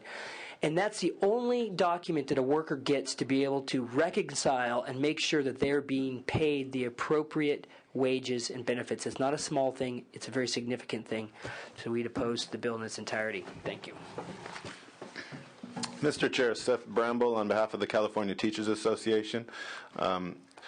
CTA opposes this bill, and I certainly can understand yours and the Senator's comments regarding a need to boost the economy and make things a little easier for small businesses. The bottom line is that students need to be encouraged to go to school, and that making life easier for small businesses at the expense of a student's education is a serious problem. It is all of our responsibility to protect the rights of young people in this state, and student attendance laws should be strictly enforced. In the end, a well-educated society ultimately will result in the ability to help the economy thrive. But my understanding of the bill is that it directly impacts students who are in school and makes it easier on small businesses to potentially, exploit children. So, I wouldn't normally do this, but I think just in defense of what Senator Onestad is thinking, and to clarify what I believe his intent is, I think what he's talking about is the sort of thing where there's a small shop in a smaller town where the employer may know the parents of this young man or this young woman, and they're not working a fryer in a large chain of restaurants where everyone knows and every manager knows exactly what those laws are, but an unintentional sort of thing where it's an extra hour. And that's, I think, our dilemma. Somehow this discussion is denigrated into an employee minor labor assault or whatever. Read the bill. What the bill just says is if somebody's had a good record, the very first time they make a mistake, give them a chance to correct it. I'm not talking about exploiting children, and I don't know how the hell you even see that in the bill. I'm talking about saying and this happened to be the father of the daughter who was working in the business, as one example. But what I'm talking about is the cop actually going up to you and saying, your taillight is out. That's a dangerous situation. But instead of a $250 fine, go fix it and go give me proof that you fixed it, or I'll ask you in 2 days if you fixed it. If not, you're going to get a fine. And the next time you will get a fine. That's what this bill is. It has nothing to do with child labor laws whatsoever, and the CTA's response is just ludicrous. Well, let's follow our normal procedure rather than have a dialogue, and let's go ahead and have the witnesses opposed, and then we'll take any questions and go from there. If I could just respond briefly, respectfully, Senator, the attendance laws that we have in this state are meant to protect children. And it is extremely important that we're extremely strict on that particular provision. It's meant to protect the rights of children, and anything that moves towards making those penalties or laws less strict inhibits their rights. Thank you. Thank you. Linda Atcherley on behalf of the California Applicants Attorneys Association. I'm going to restrict my remarks really to the uninsured part because I just want the committee to know that the impact of being an uninsured employer on the injured employee means they may not get benefits for up to years because the uninsured employers fund needs to step in. Right now, they're very proud that in a pilot project in Salinas, they've gotten it down to 1 year from the identification of the employer to the time that benefits actually start flowing to the employee. And that includes medical benefits. So we had this big workers' comp reform. We started talking about moving from a disability state to a return to work state, and we have all these regulations in place. But if you don't get medical treatment immediately, an injury which may be very curable may become permanent and disfiguring. Burns need immediate treatment. Shoulder injuries need immediate treatment, or you may lose permanent range of motion. And I personally practice workers' comp, and I have for 20 years in San Diego. I've represented uninsured employers and uninsured employees. It's been a very difficult road. I understand the plight of the employer because I'm a small employer myself. I have to pay the workers' comp insurance. I'm very familiar with the Department of Industrial Relations and their efforts right now with the pilot projects. With too vigorous enforcement, I would say that considering the harm to an employee when they're injured with an uninsured employer, that these penalties should not be reduced, and there is no reason for a pass. Now, I have represented uninsured employers where it's a fraudulent, insurance issue, and they have not gotten fined by the Department of Industrial Relations. So, I've talked with John Duncan. I think that when you're asking about an alternative to legislation, I think if your concern is overzealous enforcement, that they could probably do regulations to more strictly and clearly define when their discretion should be used to pass on an employer a first time. It's in the statute, the type of infraction, whether they've been hit before, whether they've done it before, etc. And if they drew very clear regulations, then the staff that went out to enforce would have direction as to exactly when discretion should be used and when discretion shouldn't, rather than a very broad description of you can use your prescription, you can use your discretion. But considering the sweeps that have netted many employers in many different industries, and it's a very difficult issue to do these sweeps. They have this task force that they have includes coordination between the State Franchise Tax Board, the Employment Development Department, the Department of Industrial Relations, and the Insurance Commission. And they do the best they can. They are under, but all I can say is that for the injured workers and for the employers like myself, small employers, I pay my workers' comp insurance if it means I don't take money home in my pocket. And that's happened. And it's a disservice to any other employer to give them the idea that they can make a payroll decision or business decision to not carry insurance or to do some other thing that violates the law and do that on a business practice. And I just think, I really strongly urge a no vote unless it's really cleaned up. I understand. Let's try to keep our comments as brief as possible, please. Thank you, and I will do so. I'm Scott Bernstein again with the California Employment Lawyers Association, and we concur in the opposition remarks that have already been made. Let me just say that I don't understand why we need a bill that is designed to get soft on crime so long as the crimes are committed against workers at small businesses. It mystifies me that we're talking about this. It turns workers in those businesses into second-class citizens, and it also turns law-abiding employers into chumps. Really, we keep hearing that it's business-friendly. I don't see it as business-friendly.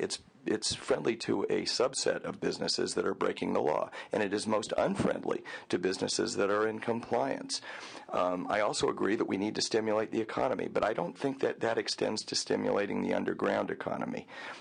With that, I'll conclude my remarks and just ask that this bill not get out of committee. Thank you very much. Thank you. Could we just have name and position, please? Good morning, Mr. Chairman. My name is Ashley Martinez on behalf of SEIU Local 1000, and we are in opposition to the bill. Thank you. Any others in opposition?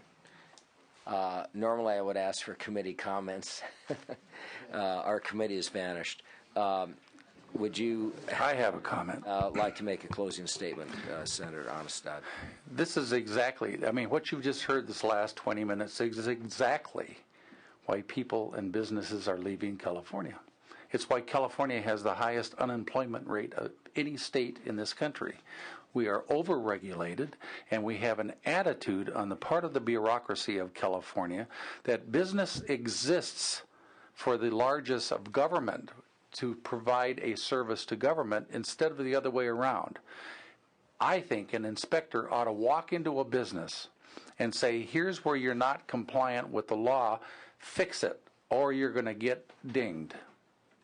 And give them a chance to fix it. That's all this bill does. The assault on labor and employees and minors, way overblown out of proportion, as labor usually does. But we know who runs this place, and I would just ask an aye vote. Thank you. I guess since I'm currently the chair and the only one here, I'll just take a moment to say I think what's happening here is people speaking past each other. There's not one of us who wants to see and concur with exactly what Senator Onestad is saying. There's not one of us, and certainly good employers who are most, who wants to violate labor laws, who wants to violate laws against child labor, who wants to have employees going without workers' compensation. And as an employer who made every attempt to do that and who knew every single employee who happened to get injured, who tried to keep as safe a workplace as possible, who tried to follow every one of those laws and rules, I understand them. I think the most important point that's been made is the actual most important point that's been made, and I'm glad that our chair is back, where we could really do something on a bipartisan basis, is go after these this underground economy, these employers who are willfully, knowingly not paying payroll taxes, not paying income taxes, not having employees covered with workers' compensation. Somehow we need to determine a way to do that And I'm not going to do it here, but I can tell you about businesses and areas of business where it's obvious to me that they are not doing that. It's just obvious. And those are the ones we need to go after. When I see it happen, it makes me mad just thinking of all the taxes that I paid doing the right thing. And where I see it zooming past is talking past each other. Senator Onestad was not talking about trying to violate child labor laws. What he was talking about is, and I don't know how we do this, but that there has to be a way when you're in a small town and you're running a shop and your daughter is there for 4 hours, an inspector comes in and you get a citation, or the example he used. I think that's what somehow we have to correct. And maybe a really good bipartisan effort would be somehow have to go after that economy, because there's a lot of money there. I'll just make one point about it. Do you know, if you ever go to the airport and you go into their convenience store, you always get a receipt. You know, it's the receipt that you don't want, that you lies on the floor. And at least in my neck of the woods, and when I shop at those stores here, I never get a receipt, ever. I'll just end the comment there with there's a lot of cash that flows through those businesses. Well, we're going to have those discussions, Senator Weiland, as you and I have started, so that'll be a good use of our time. That will take us to Senator Wright, and this is item number 1, as always is the case with Senator Wright, SB 903. Welcome. Wow, we got steel chairs. What's happening? We don't want you to get too comfortable. Oh, okay. This isn't GO where we just go on and on forever, you know. Those nice, comfy leather chairs. Okay. Almost done? Well, Mr. Chair, Jesus wept. But I'd like to present SB 903. Are you calling me Pontius Pilate? Go ahead. Well, no, that's actually the shortest verse, but yeah. Actually, I knew Pontius. He was a pretty, cool guy. We better get out of this conversation. This bill is attempting to extend, very simply, the time that we, the state, have to collect fines that have been levied. Current law only gives us 1 year, so there are a number of instances where the department finds someone guilty. They only have a year. The year lapses, and then the statute of limitations for collecting the fine has lapsed. So the idea here, simply put, Mr. Chair, is that we would extend the time so that the state has an opportunity to collect more revenue. It doesn't change the conditions under which the fine was set, but it simply extends the time that the state has to collect. And as you heard from the previous discussion, the department is already understaffed, so if we're going to understaff the department, we might want to give them a little bit more time to collect the revenue that the state is due. Thank you, Senator. Witnesses in support? Mr. Chairman, briefly, Mark Shaw, California Rural Legal Assistance Foundation, sponsor of the bill. Obviously, workers, and especially low-wage workers, have a stake in the efficient and effective collection and assessment of civil penalties for labor law violations.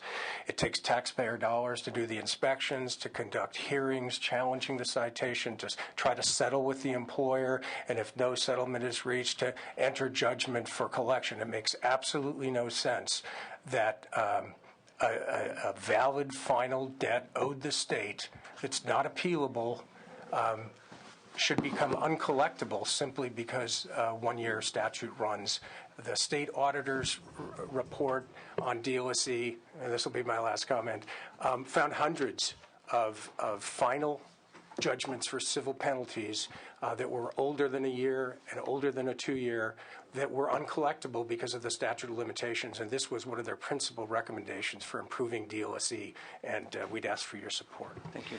Thank you, Mr. Chair, members of the committee. Jeremy Smith here again on behalf of the California Labor Federation. Just very briefly, in 2008, DLSE collected 20 cents on the dollar for all the civil penalties assessed. With the imposition of furloughs, already understaffed, DLSE is even further understaffed. We need to make sure that labor law enforcement is robust to make sure that employees are protected on the job. So for those reasons, we support the bill. Thanks. Any other witnesses in support? Any witnesses in opposition? Senator Wright, would you like to close? If I could, I would ask for an aye vote, but since that ain't happening today,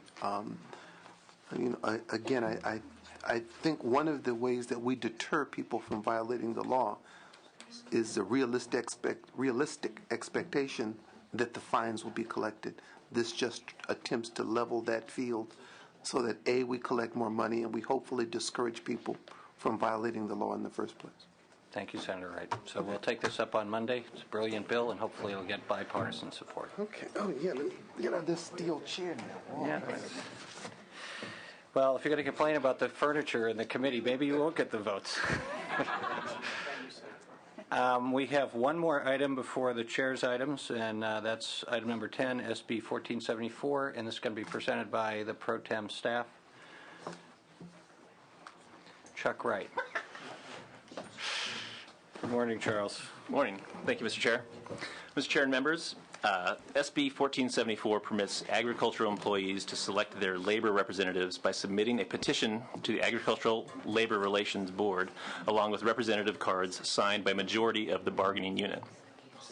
Once the validity of the cards is confirmed by the ALRB, the labor organization would be certified as the exclusive bargaining representative. SB 1474 gives the hardest working individuals in California another option to organize themselves within a union in a streamlined manner. Opponents to this measure will say they oppose because they believe in the sanctity of the secret ballot.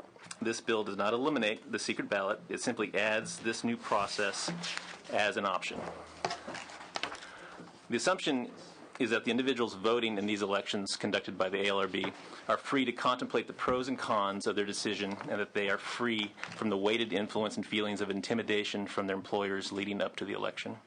There are countless stories of farm workers who are told that if they vote to join a union, that they will be out of a job the next day. They are told that they will be reported to immigration, and they are told their family members will lose their jobs. This is a simple, sensible, righteous bill. We ask for your aye vote. Thank you. Witnesses in support. Buenos días, mi nombre es Nicolás.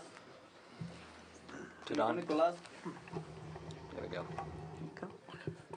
Buenos días, mi nombre es Nicolás y vengo de la ciudad de Greenfield, California, del área 831 y trabajo en la uva. This is Nicolás Raya, farm worker in the grape industry from Greenfield, California. Buenos días, mi nombre es Mauricio Ávila. Vengo de Greenfield, California. Yo trabajo en lechuga, en el corte de lechuga. This is Mauricio Avila from Greenfield, California, a lettuce worker. And Mr. Chair and members of the committee, my name is Marilyn Calderon. I am a National Vice President with the United Farm Workers of America. Last month, people around the country celebrated Cesar Chavez's birthday. Arturo Rodriguez, president of the UFW, met with President Obama, and we also had the privilege of marching with farm workers as we celebrated Cesar's birthday. During these celebrations, farm workers throughout the state marched miles, side by side with their children, community, and other workers to demand better living and working conditions in honor of Cesar's life. The farm workers marching throughout the state remind me that SB 1474 is about people, not process. Over the last 2 years, hundreds of farm workers have given up multiple days of pay to come to the Capitol to meet individually with legislators. In each of those meetings, farm workers told their stories. They were stories of hard work, human suffering, and abuse. Today, we are here to ask that you support SB 1474, the Employee Free Choice Act for farm workers, a bill that the United Farm Workers is sponsoring. This act simply extends the majority sign-up protections for California's farm workers that legislators are advocating for every other worker. First, the Employee Free Choice Act for farm workers allows farm workers a choice in how they will express themselves. They can choose a polling booth election, or they can opt for a majority sign-up election. It will not be our choice, or your choice, or the farmer's choice. It will be their choice. Second, SB 1474 does not allow us or any union to win collective bargaining rights by getting a majority of farm workers to sign union authorization cards, as some opponents have claimed. Rather, the representation cards that the bill requires will be produced by the Agricultural Labor Relations Board, making them government documents. Farmers and farm workers will be protected from intimidation or fraud under the same laws that protect all people signing government documents.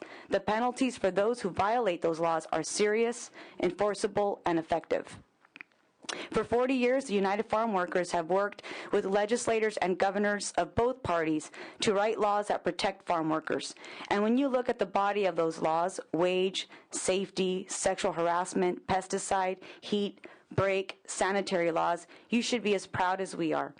But the scale of the agricultural industry, 400,000 workers moving between 80,000 farms, often for very short periods of time, has meant that most of the laws aren't enforced. Not because the state doesn't want to, but because the state cannot afford to.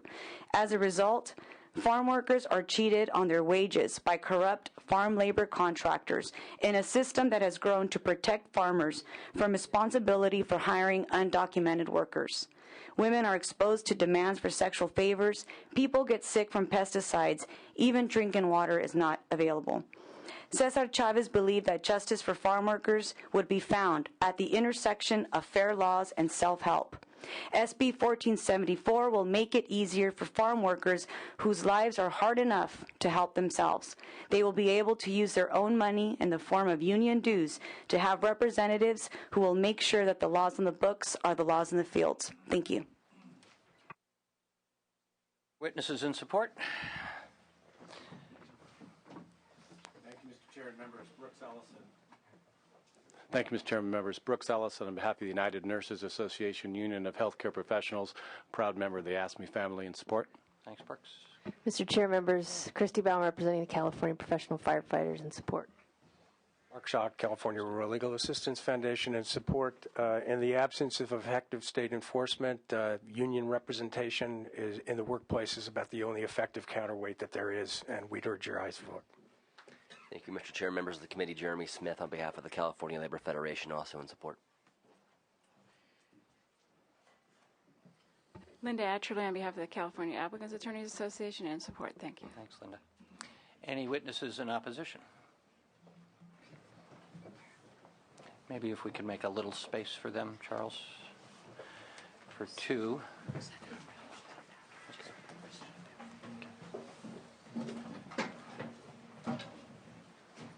This is the cozy committee room.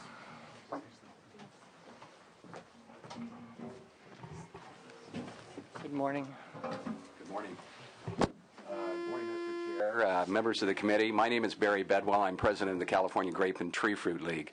We're here on behalf of that organization and 26 other like-minded organizations in opposition to this legislation. Of course, this is the fourth year that we have addressed this particular situation, and in the 3+ years we've discussed it, I don't think we've ever heard a clear articulation of why the secret ballot doesn't protect against intimidation. The reality is this is a bill about farm worker rights, and the farm worker will lose the right to a secret ballot. Even though they say it is an option, given the potential for intimidation on the part of organized labor, we will lose the secret ballot.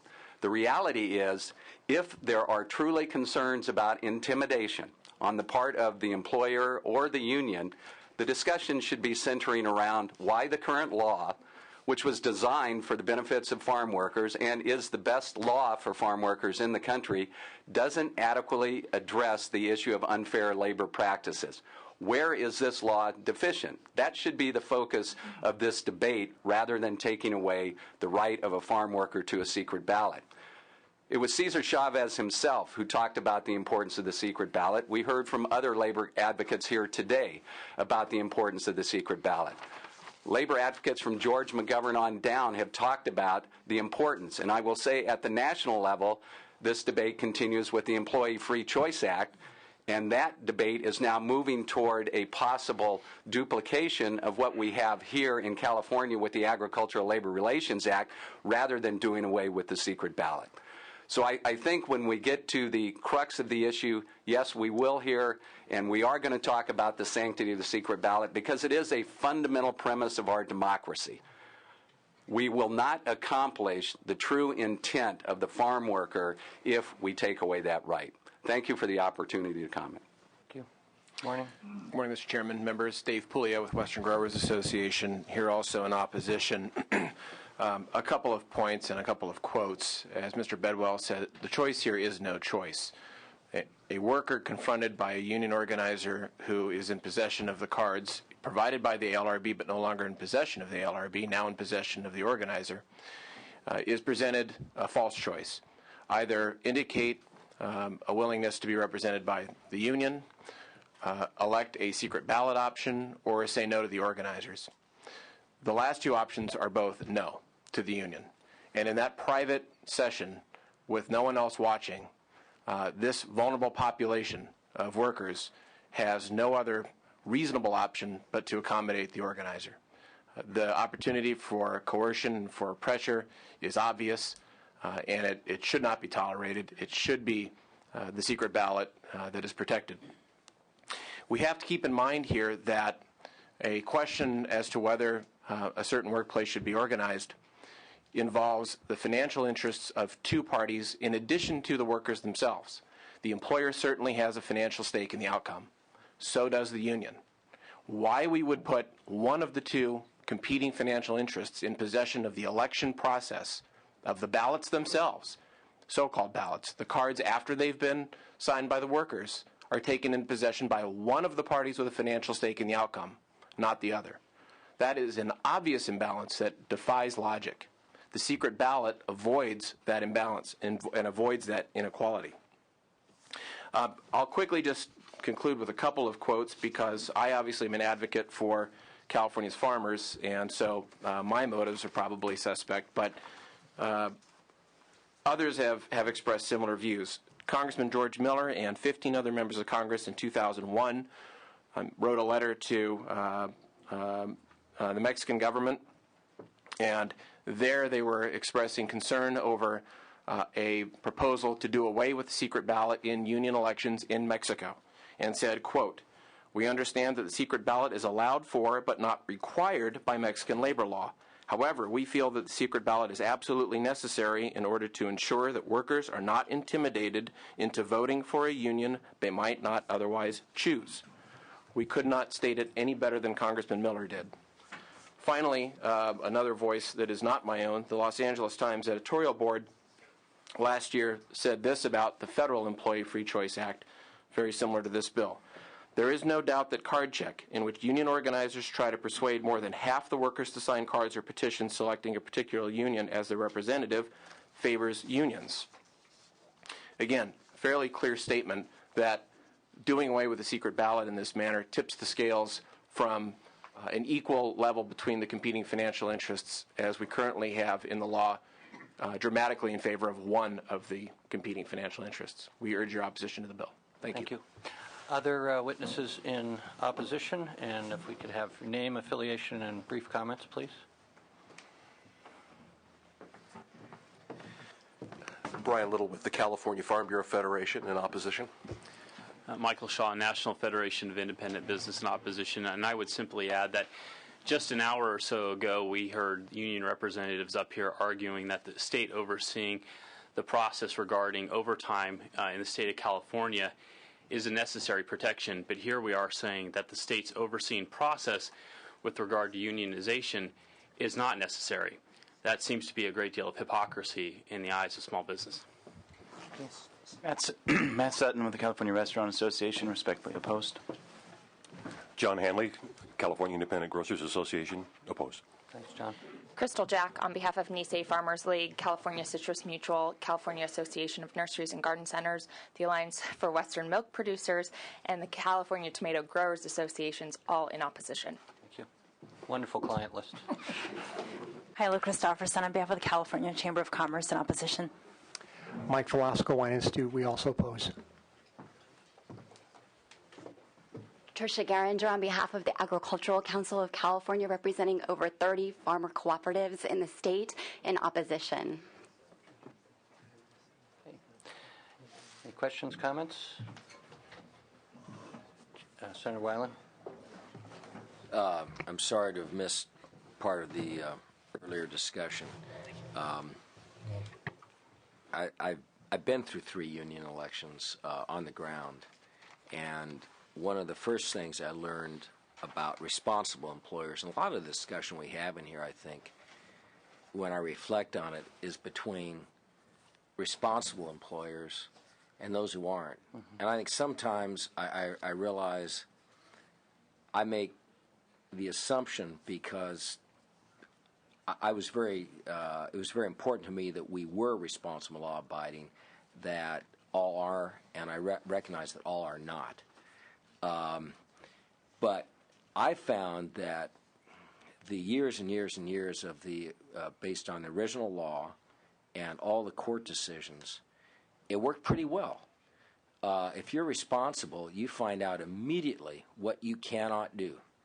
You can't you can't give any wage increases. You can't offer any wage increases. You cannot threaten anyone. You cannot do all these various things, or you're in deep, deep, deep trouble. And I think responsible employers follow those rules. And if they do, what I have found is that if you're a pretty good employer, you're usually going to win. If you're not a very good employer, you're usually going to lose. And I've seen it go both ways pretty much based on whether or not you're a fair employer. The problem we have here that's brought up, and I'm not going to suggest that it doesn't happen, because for all I know, it does happen, and it happens more easily because there are employees who are just like the folks here, who are less sophisticated, who are more easily intimidated, and I can imagine an unscrupulous employer doing just that.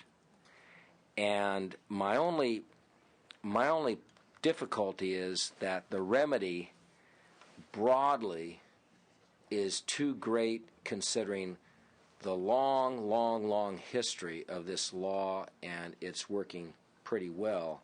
It seems to me a better remedy, and I know I'm not going to convince our pro tem or others, but maybe what we really need is the NLRB to do a better job in instances where this sort of intimidation is really likely. I know that there is intimidation in the card check process because I've seen that. But I also believe there probably is intimidation in these situations, and somehow we need to figure it out, because if there were one or two big, big, big fines, heavy duty, maybe we need to make the fines heavier against employers who did that, it would change it, because I want to make it clear. I think it is absolutely wrong, that intimidation. This is supposed to be absolutely fair, and I don't doubt that it doesn't happen sometimes. Thank you, Mr. Weiland. Before we ask Charles to close, I just would like to mention that one of the witnesses in opposition quoted Congressman Miller, and I believe he is the author, or the principal author, of the federal card check bill, and is also the chair of the Labor Committee of the United States House of Representatives. So, would you like to close, Charles? I would just ask for an aye vote on Monday. Okay. Thank you all. Thank you. Thanks. And that brings us to our last two bills that are the chair's bills, so I will turn the gavel over to the vice chair. And just so I reiterate before I go down, the plan is to take all of these bills up in a public hearing on Monday, probably right after session, so it'll be Monday early afternoon. Thanks. It's a tough committee. That would be George Miller. George Miller, what did I say? You said Congressman Miller. That's right. There are multiple. Go ahead. On this bill he's about to present. Thank you, Madam. Thank you, Mr. Chair. I want to take up 1230 first.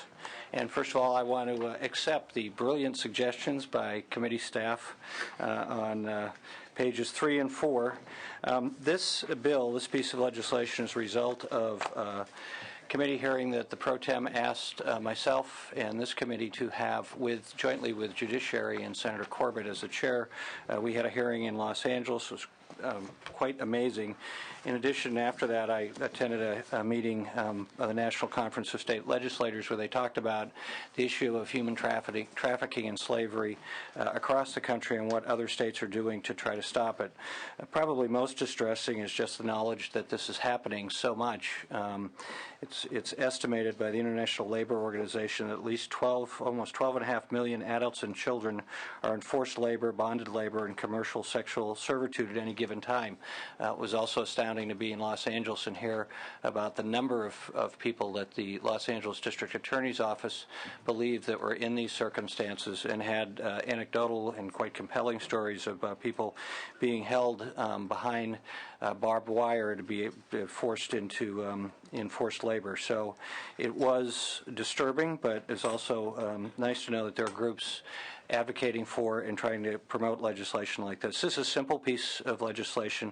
It just requires a toll-free number, in this case the federal toll-free hotline, to be included in all the posting requirements by employers. As Mr. Weiland knows and as I know, you'd subscribe to a series, at least I subscribed to a service that would keep you up to date so that you would be legal and wouldn't worry about being fined for it. You posted those things, and we thought that this was a small thing to ask, that if anybody saw anything that they thought might be indicate that there was some kind of illegal activity around human trafficking or slavery or forced work, that they could call a toll-free number.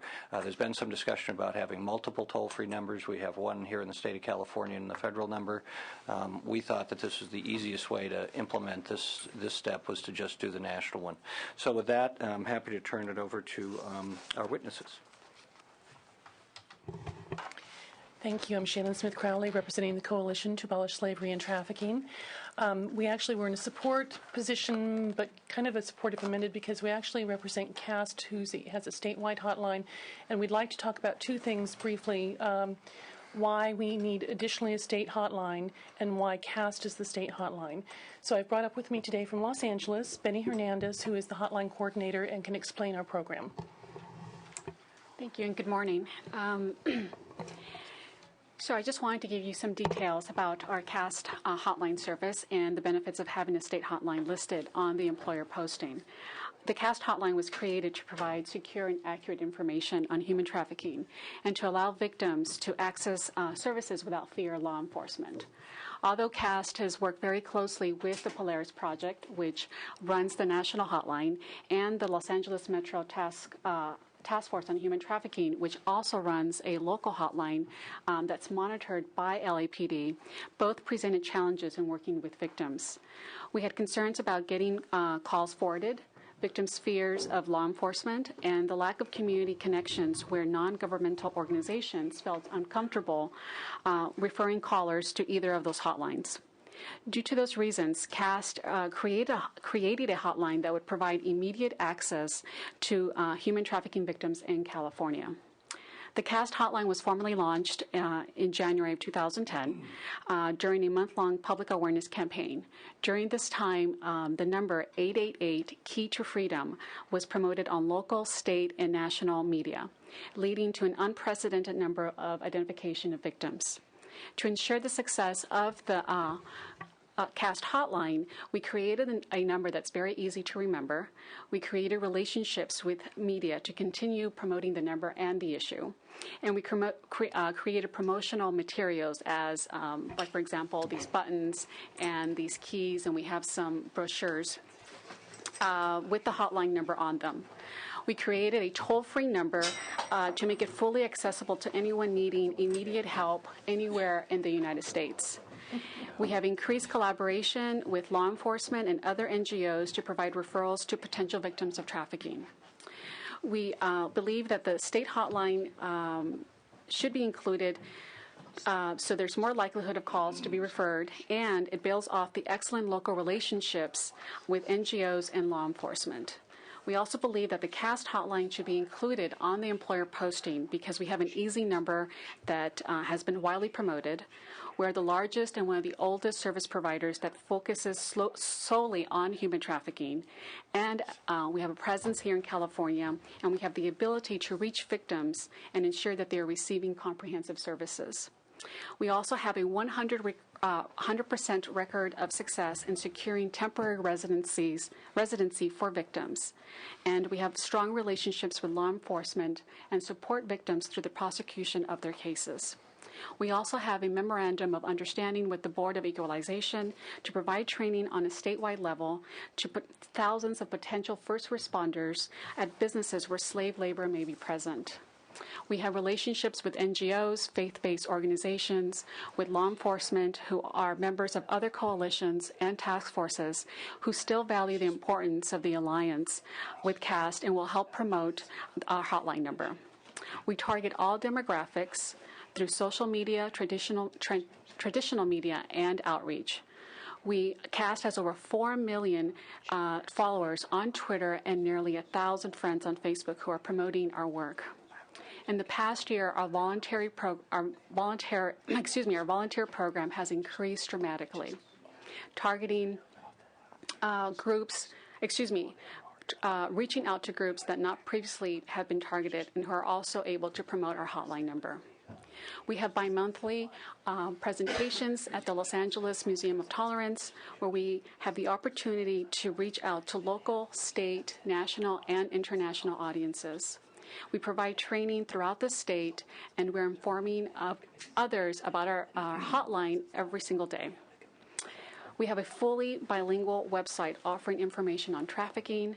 Over 80% of visitors are first-time unique visitors wanting to learn more about the issue.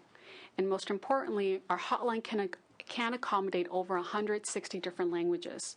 It is important to have this large capacity on the hotline due to the diversity of backgrounds of those calling. Compared to the website, those accessing the hotline are individuals that are seeking assistance instead of just information on the issue. Thank you. Mr. Chair, members of the committee, thank you, Mr. Chair.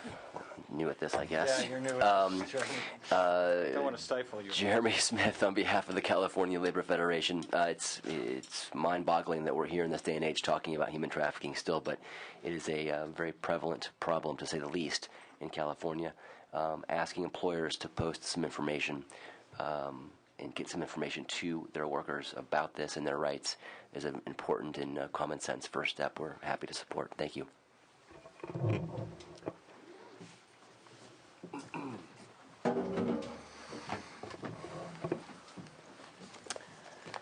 And I don't know if there are other speakers in support or their opponents.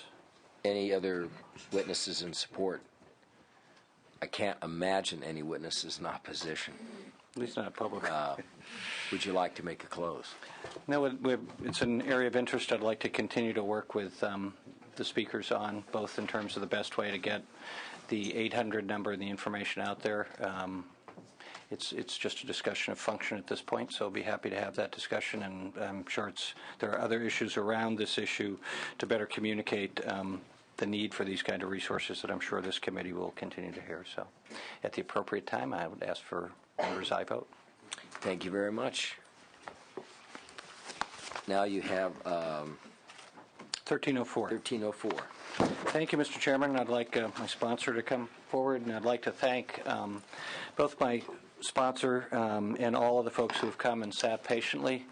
The good news, you have the chair of the committee sponsoring your bill. The bad news is you have the chair of the committee sponsoring your bill, and you have to wait for everyone else to go forward. As other members have, I have a contest every year in the district on There Ought to Be a Law. This is actually one of two winners this year, and this is a particularly compelling story, I think. Megan Williams of Walnut Creek brought me her story and her desire to see that there's a solution to what happened to her daughter, Michelle. And Michelle died at 27 years of age of leukemia in 2009.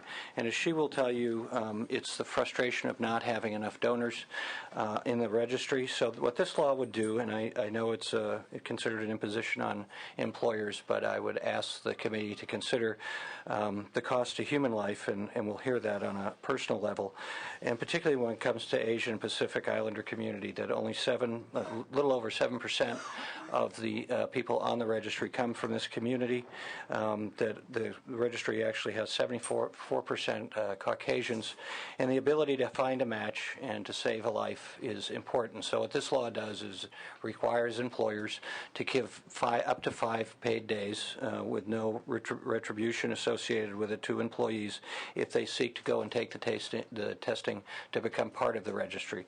And then if they wish to donate, gives them up to 30 days. We know there's a cost associated with this. We're trying to work with people to find out what that cost would be. We actually think it's fairly small to get particularly this demographic to participate more aggressively on the registry and the donorship. So with that, I would like to turn it over to Megan to tell about her story and her efforts to make sure that what happened to her daughter, Michelle, won't happen to others if at all possible.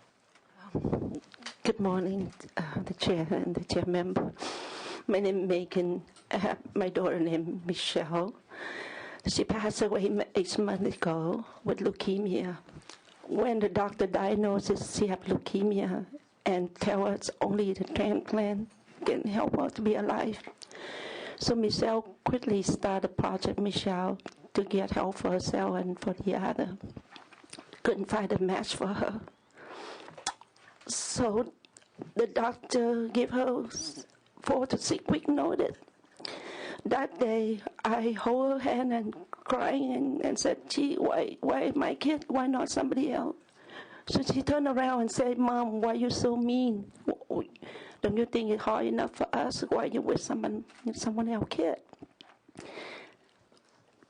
7 minutes before she gone, she couldn't hold my hand no more. So I hold her and she said, Mom, don't get crazy. Continue helping. Because we've been working with the media, with everybody, trying to get the people to sign up. In Project Michelle, we're able to have 5 people have the transplant. We have a patient here. And her wish is for me to continue and help. And now I ask you all help me to carry my daughter's wish until the day I see her. Because that's the only way. Now I see Matthew and Dr. Lam, who were the survivor. I see Michelle still living in those patients. Thank you. And also with us is Carol Gillespie, the Executive Director of the Asian American Donor Program. Hi, thank you. There are 36,000 people that are diagnosed with leukemia every year, and you only have a 25% chance of finding a donor within your own family. So those patients that don't find a sibling match, they depend on the kindness and the generosity of a complete stranger to save their life. So with ethnic minority, within the ethnic minority community, there's only about a 45% chance that you'll find a donor on the current registry. Of those 45%, only 50% of those donors that are called to help will actually come through. They have some other issues where they will not be able to participate. A lot of the people, the donors, will say that their employer doesn't support it. They can't take the time off from work. They're afraid they're going to lose their job. So they decline to help save a life, and they take themselves off the registry. As far as I'm concerned, this is a travesty. I mean, you could definitely save a life by this donation, and it doesn't take a whole lot of time or energy on the donor's part. There are so many barriers in registering the ethnic minority community alone that I think that we should not let the lack of the employer's support be one of those barriers. Instead, I would like to see us work together and try to save some lives. Thank you. Witnesses in support. Randy Pollock on behalf of the National Marrow Donor Program in strong support. My name is Matthew Nguyen. I'm a patient. I almost lost my life to leukemia because my donor was unable to take time off of work. I was fortunate enough to find a second donor and underwent a bone marrow transplant 6 months ago. I would not be here today if it weren't for that donor's employer allowing them to take time off of work without fear of losing their job. And I'm in support of SB 1304. Thank you. Good morning. My name is Hui Pham. I'm a potential donor and also a friend of the patient. I'm in strong support of the bill. Thanks. Hi, my name is James Nguyen. I'm a friend of a leukemia patient and also the son of a lymphoma patient who might need a bone marrow transplant in the near future, and this bill will really help my father. So I'm in strong support of this bill. My name is Shahriar Zari. I would like to express my strong support of SB 1304. My name is Lam Do. My wife and I are physicians from San Jose. My son developed leukemia when he was 2 years old. There was only one individual out of 6 million people on the registry at that time who was a close enough match for my son. And thank God that individual was not a citizen of our state or an employee of our state, because the current law will have discouraged him and penalized him from stepping forward to save my son's life. So the current law should be amended, and I am in strong support of SB 1304. Thank you. Hi, Steve. Thank you. Hi, Steve Cruz on behalf of Donate Life California, in strong support, and we want to thank Senator DeSanya for his efforts. Good morning, legislators. My name is Helmut Tam. I'm a recent donor also. I was almost neglected to donate because of so many stresses in my workplace. It was contingent upon, employment, whether there was going to be enough coverage at my workplace, and I'm just so proud to be here today to listen to Megan's and the legislature. I'm in full support of this. This bill, if it passes, it will remove many of the stressors upon the donors and the recipients, because it is just on a moment's notice when the recipients are receiving the transplant. They have to be well, they have to be functioning, they have to be awake. So, that's what I was told when I was donated. Thank you. Hi, my name is Cameron Reed, and I am in strong support of SB 1304 because after having lived through this with my father and the fear and helplessness we felt, knowing that there may possibly be no bone marrow match out there for him, and seeing firsthand the devastations of cancer, we should be doing everything in our power to prevent this from happening to others in the future. By passing this bill and providing more opportunities for the victims of these illnesses to find a match who is not restricted by the possibility of financial hardship or job loss. This will create more incentive for people to register to donate, and is just one little step in the direction in helping others to save lives. Thank you. Hi, my name is Catherine Cuddy from Lafayette, representing myself, spouse of the recipient, and my sister-in-law, Kathleen Wade of San Diego, donor. I am in support of SB 1304. My husband, after being diagnosed with lymphoma, was fortunate to have his sister be his bone marrow match. Despite the hardships placed on her, because she was family, there was no question or hesitation to help in saving her brother's life. She left her job. With this bill, the risks of hardships will be reduced, and others living with this stressful decision can face it with more ease. Thank you. Thank you. Hi, my name is Ann Oliger, and I'm a registered donor. I am in support of the SB 1304.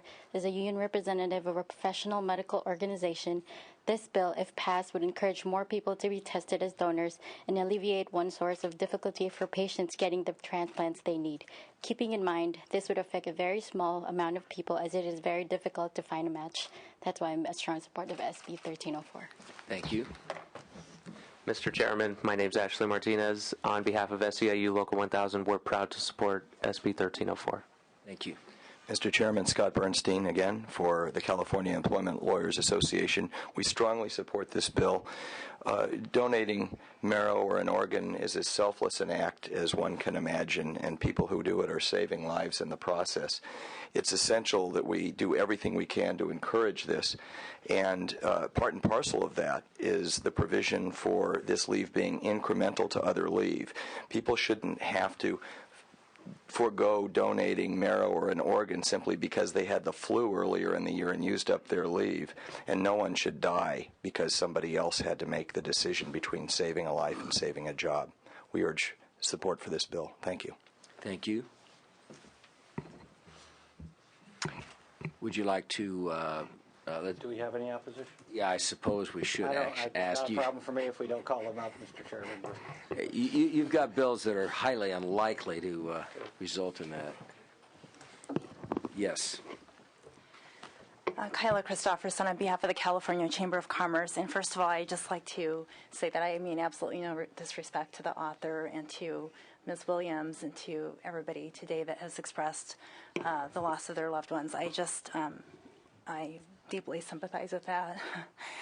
I lost a friend myself last August to leukemia and lymphoma, and as a result of that, I had heard about Asians being short on the registry, and I added my name to the registry as a result of that. And so I just want to say that I'm here on behalf of the business community with absolutely no objection to encouraging, more individuals to register, encouraging more drives. I would love to see the state legislature have a drive here at the Capitol. And I think that employers and employer organizations would love to encourage drives and to see more individuals available to provide donations.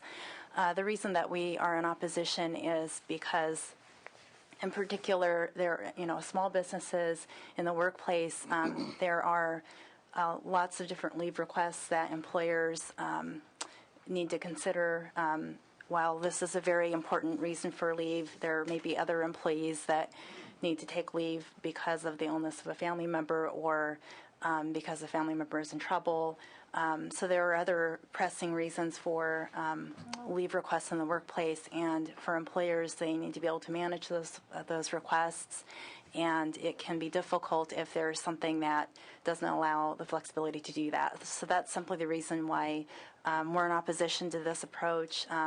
We would really encourage that there be more education, there be encouragement of employers to voluntarily provide leave, even paid leave, but on a voluntary basis and not through a mandate. So just that's why we're here in opposition today, but completely respect the goal here today. Thank you.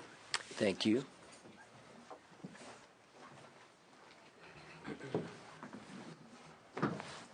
Mr. Chairman, members of the committee, I'd also like to add my heart breaks for you and your family. And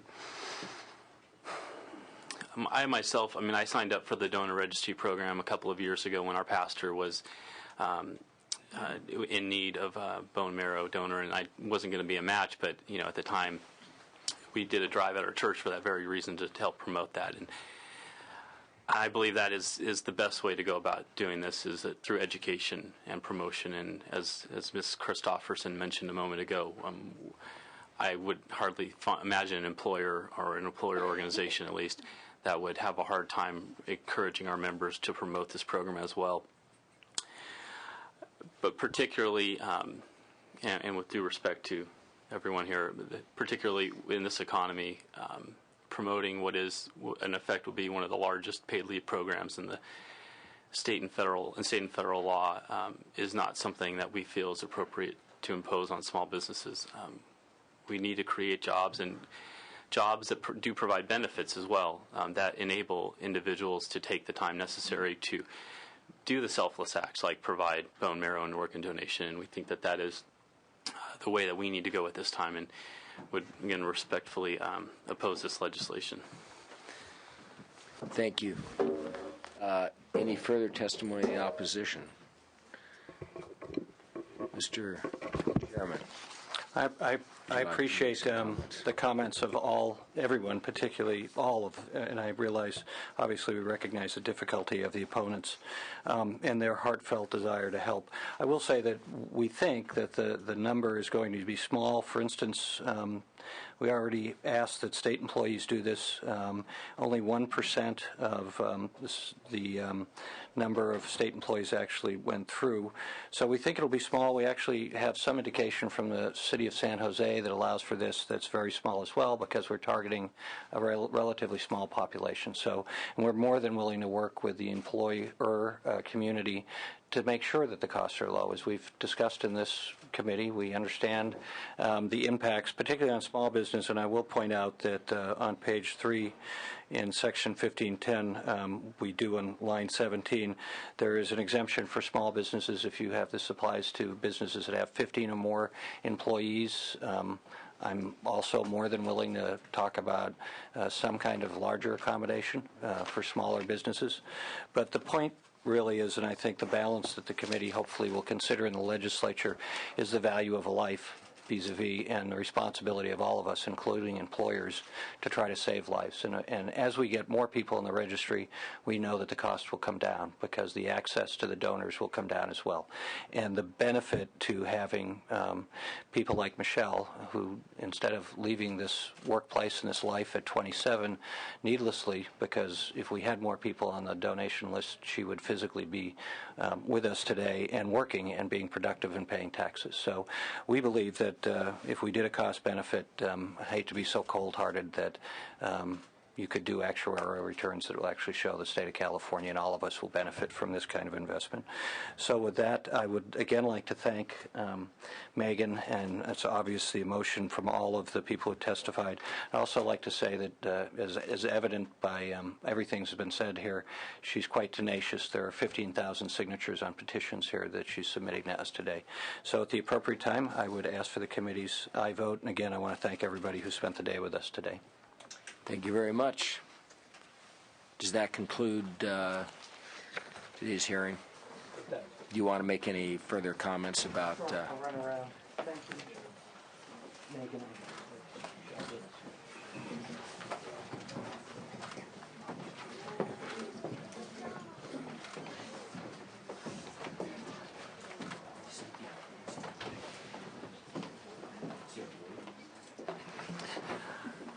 All right. Well, again, thank you all for being here. Wonderful testimony and a really good hearing. I thought a lot of good comments on a number of issues. I want to thank the Vice Chair for sticking with us and helping get through the meeting. So again, I apologize that we have one member who is sick today, Senator Yee, but we will, the plan is to reconvene for vote only, not for more testimony, on Monday on all of the issues we heard right after floor session on Monday. So it'll be early Monday afternoon. If you have any questions or comments, feel free to contact my office about when that might happen and what the outcomes are. Again, thank you all for being here, and we are adjourned.